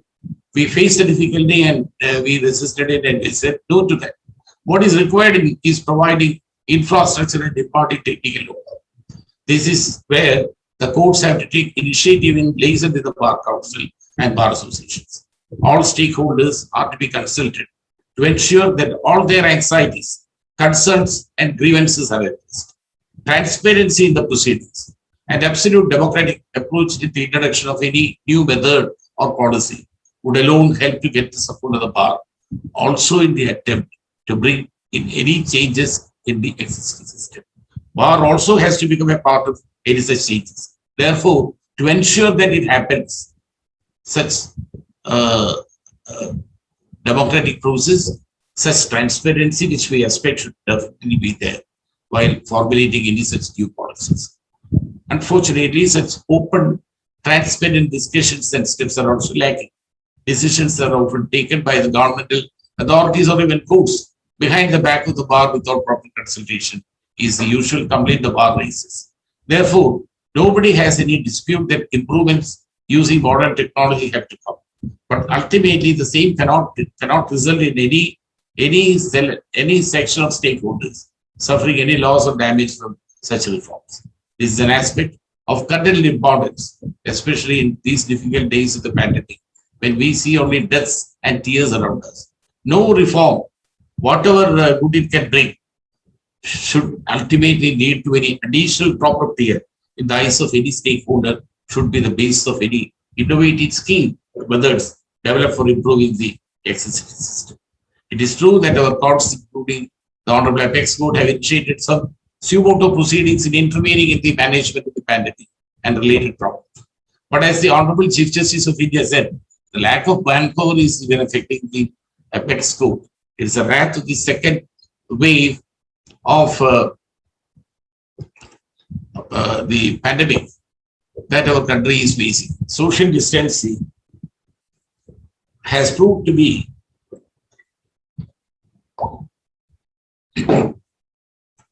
the most effective method to check the evil. But how this can go along with the legal profession, in which close interaction with other humans is required, is a more question. You have to meet people, you have to discuss with them. Without interacting with them, it is impossible to continue this profession. The natural consequences, even on the constitutional statutory rights, smouldered proceedings initiated by the Hon'ble Apex Court in the management of pandemic and other related problems. There had been very effective orders. But the Chief Justice, I said, had recently said that the Supreme Court also suffers from lack of manpower. The wrath of the second wave of the pandemic in our country is really affecting all institutions, including the courts. Social distancing has proved to be the most effective method to check the. But how this can go along with the legal profession, in which, as I told earlier, close interaction with other humans is required, is a good question. The natural consequences, even on the constitutional statute rights, cannot be discarded. So therefore, I was trying to say that if a person is brought before a judicial officer, he cannot complain or he cannot convince the officer concerned that he has been ill-treated, which is his right. If it is not allowed to be done, it is an infringement of human rights also. Therefore, such problems can occur in the present system if it is exclusively used. So that has to undergo some changes, some improvement, without which we cannot ensure that all the statute rights and even constitutional rights can be guaranteed to the citizens which they deserve. I am only trying, in my attempt to expose such aspect, I know that I only touched a corner of the huge iceberg. Therefore, the problems are numerous. Unfortunately, the attempts to resolve them are going at a snail's pace. I am repeating the phraseology adopted by his lordship. It's going only at a snail's pace. In some improvements which I suggested and started a decade back, is still having only a very, very snail speed. It appears that we are all under absolutely wrong notion that COVID pandemic is going to disappear in the immediate future, and therefore remedial measures for all the above, as well as numerous other problems, need not be thought of at present. It can be postponed for any number of months, years, is what we think. It cannot be. This will be with us for some more time, and therefore, both in the arena of legal education and legal profession, whatever improvements we want to make, it has to be done immediately, and that has to be given prime importance. The importance of all these things had been very clearly stated by my earlier speakers, so I don't want to take much of your time. This webinar with an illustrious judge of the Honorable Supreme Court, Mr.Justice L.Nageswara, playing a pivotal role in this, is indeed a commendable step by this organization, and I'm happy to be part of this venture. I most heartily congratulate the organizers again for having this organized this webinar. I thank you all again. Thank you. Thank you, sir.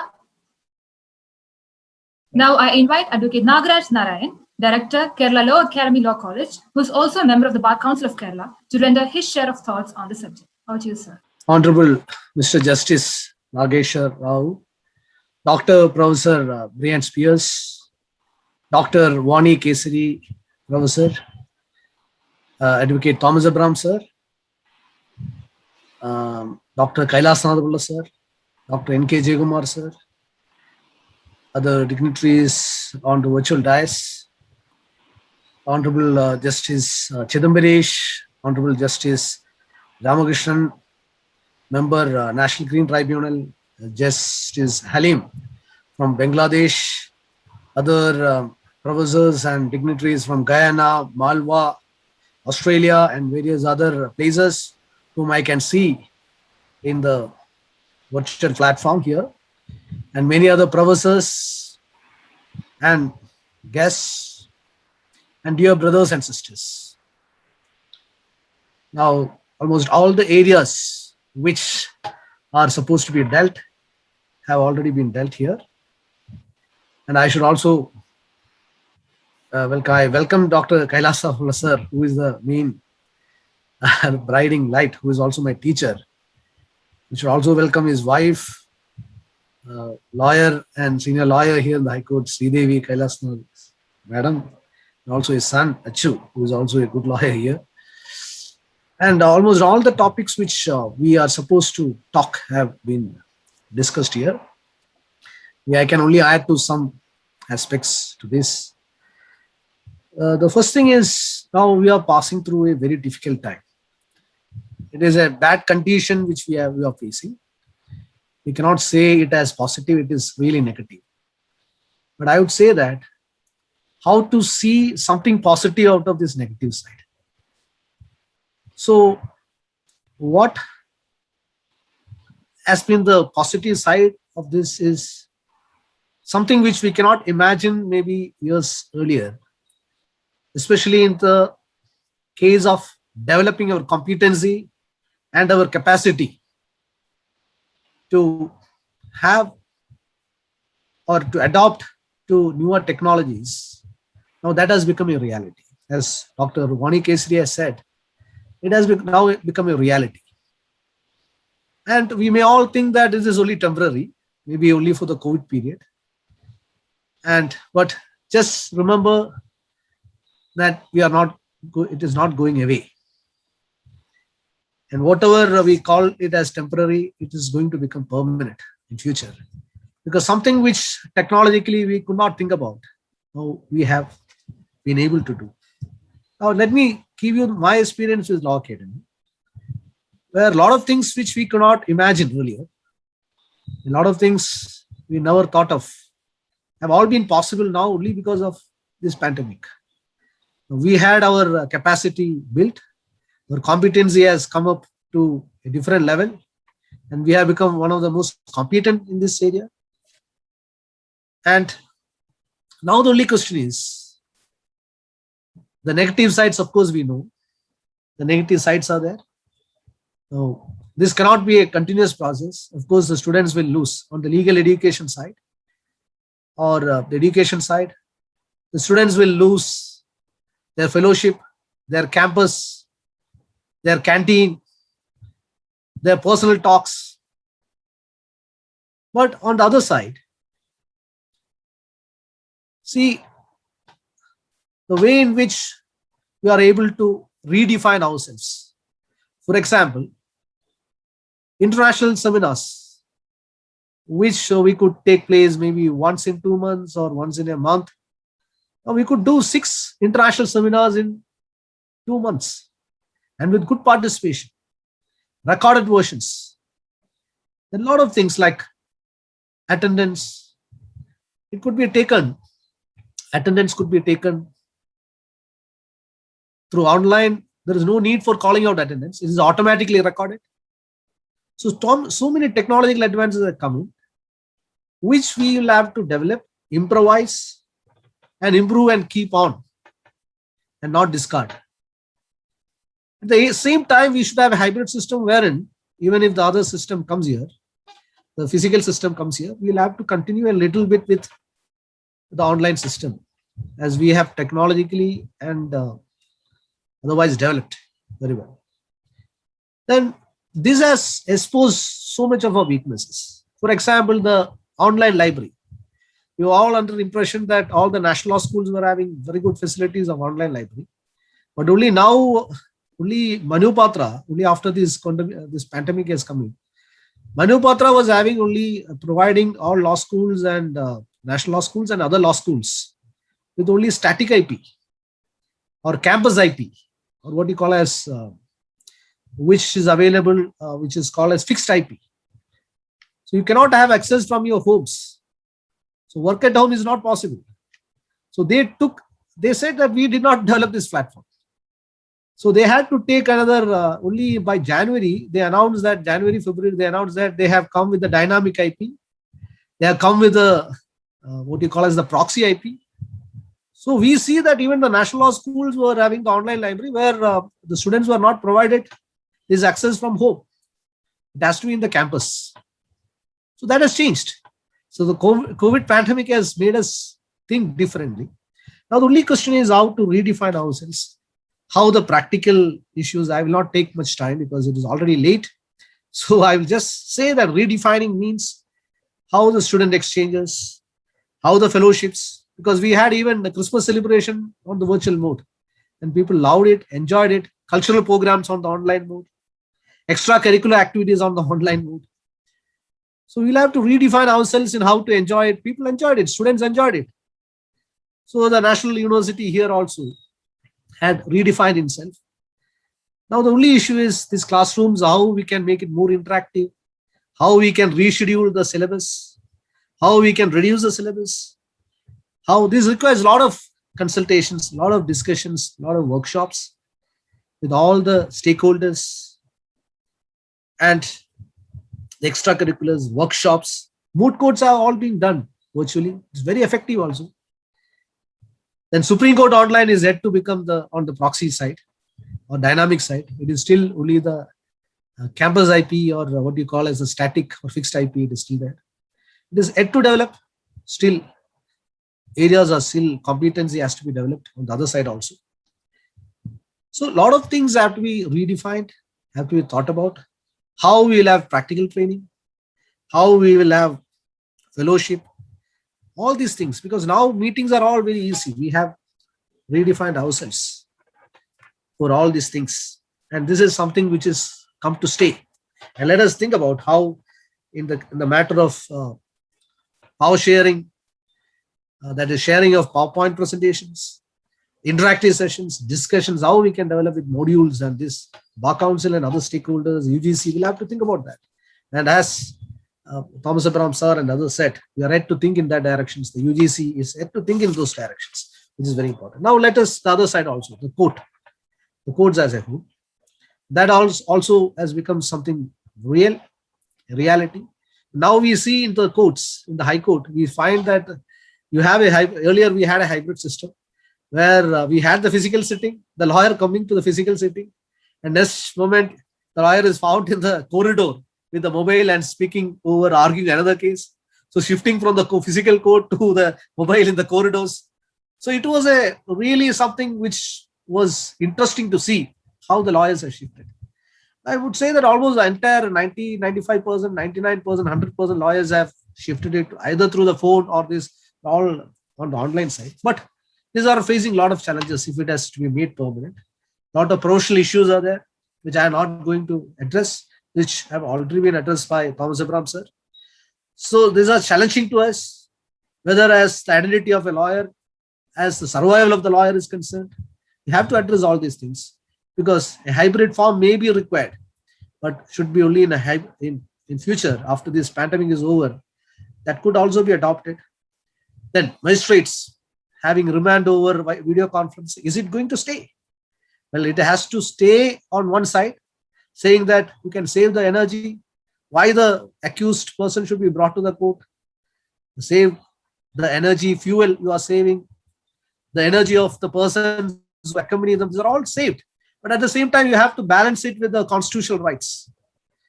The rights of the accused, how he will have more access from the jail to redress his grievances. His grievances, he will have to say that, whether he is ill-treated, whether he is protected. So there has to be a balance. These are something which we'll have to think about a lot. And we cannot say in a moment. It's something which will have to discussed in each area will have to be discussed. So video conferencing, every court will be equipped with video conferencing. Then the e-filing system. E-filing system has now been adopted. But what we want is a small snail pace, as Justice L.Nageswara sir said. But suddenly rushing to it has created problem in the Kerala High Court. All of a sudden, out of the blue moon, said, tomorrow you start to the e-filing. But it has to, and e-filing system should be something which should make the technology more smooth, more simple, more convenient. It should not be something which makes it more hard, more inconvenient. So technology is for making things easy. So that is only by trial and error it could come up. But there should be a small transmission. So I would say that the Supreme Court should monitor, supervise all the high courts to ensure that the transition is smooth. There is no conflict between the bar and bench. As we have seen in the Kerala High Court, there has been a conflict between the bar and bench initially, but it was resolved due to the good officers of the judges who understood the concern of the lawyers, and because of our President Thomas Abraham sir, who has very beautifully put it, presented it, and all the entire lawyer community which has stood united, and the judges who have stood united with the lawyers. So these are all maybe experimental, but these all should be taken as a smooth transition. And we don't go back, but we can only go forward. But that should be slow, step by step. And how this should be done, how we should redefine ourselves. It should be a slow process, but we will have to redefine ourselves. And Spears has very beautifully said, the relevant lawyer, how the problem solving, how the diverse lawyer, how he should evolve, redefine in the virtual platform. This is what we are seeing. And I should thank, maybe I will say that now it is work from home, and this work from home, and I have been said, because from the chat box I have found so many questions. Government colleges saying that, see, the private colleges, they have all completed their semesters. We are still only in the 7th semester. Or this is not over. So these are all issues which have to be addressed. The technology will have to catch up to the technology, or the authorities will have to catch up with this. So we will have to say that it is now the period of working from home. Let us hope that this transition will be good. This capacity building will come up. And of course, I see my friend V.K. Biju, a very leading lawyer in the Supreme Court. And I also know of all the difficulties, apart from Kailasnath sir saying, from Biju also. So this is maybe one important aspect I see is this truth transmission in all the high courts should be overseen, supervised by the Supreme Court. And the Supreme Court should play a proactive role in ensuring that the lawyers and judges, which are the two sides of the coin, they adopt to the new strategy very smoothly, and the truth transmission with time is affected. With all these words, once again, I would say it's a privilege for me for being here to speak a few words to you. And I thank Kailasnath sir, Dr. Kailasa, for giving me this opportunity, and all the organizers. Thank you all. Thank you all. Thank you very much. And now I cordially invite Dr. Preeta Yu, Professor at Government Law College, Thrissur, and one of the co-members of CG3 to deliver the vote of thanks. Please, ma'am. Thank you, Haida. Good evening, everyone. Respected Chief Guest, Honorable Mr. Justice L.Nageswara, Judge, Supreme Court of India, Dr. Vani Kesari, Director, SLS QSAT, Sri Brian Spears, President, Commonwealth Lawyers Association, Advocate Abraham Thomas, President, Kerala High Court Advocates Association, Advocate Nagaraj, Member, Bar Council of Kerala, and Director, Kerala Law Academy, Law College, Thiruvananthapuram, other dignitaries, participants, and ladies and gentlemen. It is my privilege to extend vote of thanks on behalf of CG3 for today's webinar on the topic Redefining Legal Profession and Legal Education, Contextually with the Pandemic. Mr. Justice Holmes often quoted that life of law has not been logic, but it has been experience. We are experiencing a new COVID-19 pandemic situation, and it is a transition period for whole world. Along with the other institutions of the state, the justice delivery system should also be remolded to ensure justice to the society. Our keynote speaker, Honorable Mr. Justice L.Nageswara, has laid due emphasis on this most relevant topic and had touched on various crucial aspects. Sir, your speech has laid the foundation and will serve as an inspiration for our ensuing deliberations. Honorable Justice stressed on the need for the digital literacy for all lawyers and academicians. The speaker also encouraged to start e-Kendra facilities to all lawyers who are in need of e-facilities. I would like to take this opportunity to place on record our sincere thanks on behalf of CG3 and all audience present here to our vibrant keynote speaker, Honorable Mr. Justice L.Nageswara, for taking out time from busy schedule and enlightening us with the knowledge. Thank you so much, sir. The webinar had been chaired by Dr. Vani Kesari, Director, SLS QSAT, and I may like to express our sincere thanks to ma'am for giving an excellent presidential address on the topic by specifying the need for rethinking the suitability of a conventional mode of education and also the profession. I also wish to express gratitude on behalf of CG3 for chairing the webinar in a fruitful way. Today, we have been enlightened by our next speaker, Sri Brian Spears, the President, Commonwealth Lawyers Association. The speaker stressed on the need for having a good remote connectivity among judges, lawyers, clients, and state using technology.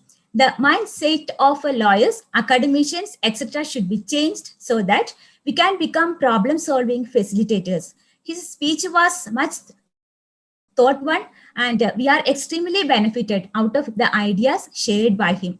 On behalf of CG3 and all audience present here, I extend thanks in his absence for his valuable plenary speech.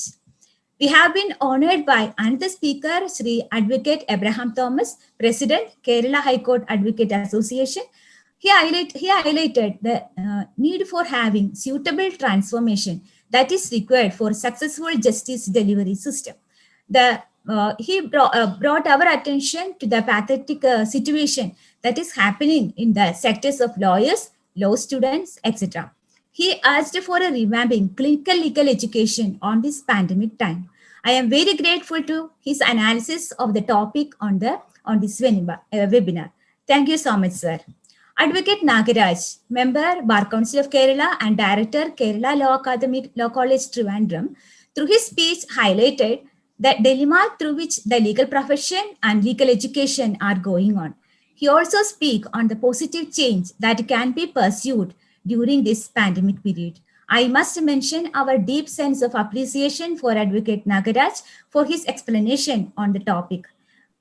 We are all inspired by your great words. Thank you, sir. The holding of this webinar has been made possible by the generous initiative by Dr. Kailasnatha Pillai, Senior Advocate, Supreme Court of India, the co-founder of a CG3, and also the mentor of my PhD program. I also wish to express my gratitude for his initiative for holding this webinar in this auspicious manner. Thank you very much, sir, for conducting such informative webinar and also for delivering a warm welcome speech. Today, we have almost around 450 participants for attending this webinar. The program is honored by dignified personalities, which include judges, academicians, lawyers, students, etc., all over the world. The participants had actively participated in this function, and thank you very much for making this event a vibrant one. As you know, program can become successful with a single person. So I extend my regards to all members of CG3 for extending great support for making this event a grand success. I am taking this opportunity to express great thanks to Advocate Bindu, Advocate Gayatri, and Haira for taking so much effort for comparing this webinar.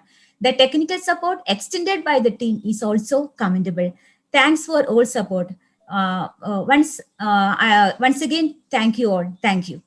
With this, the formal session has come to an Thanks end. a lot for all the presence. Thank you.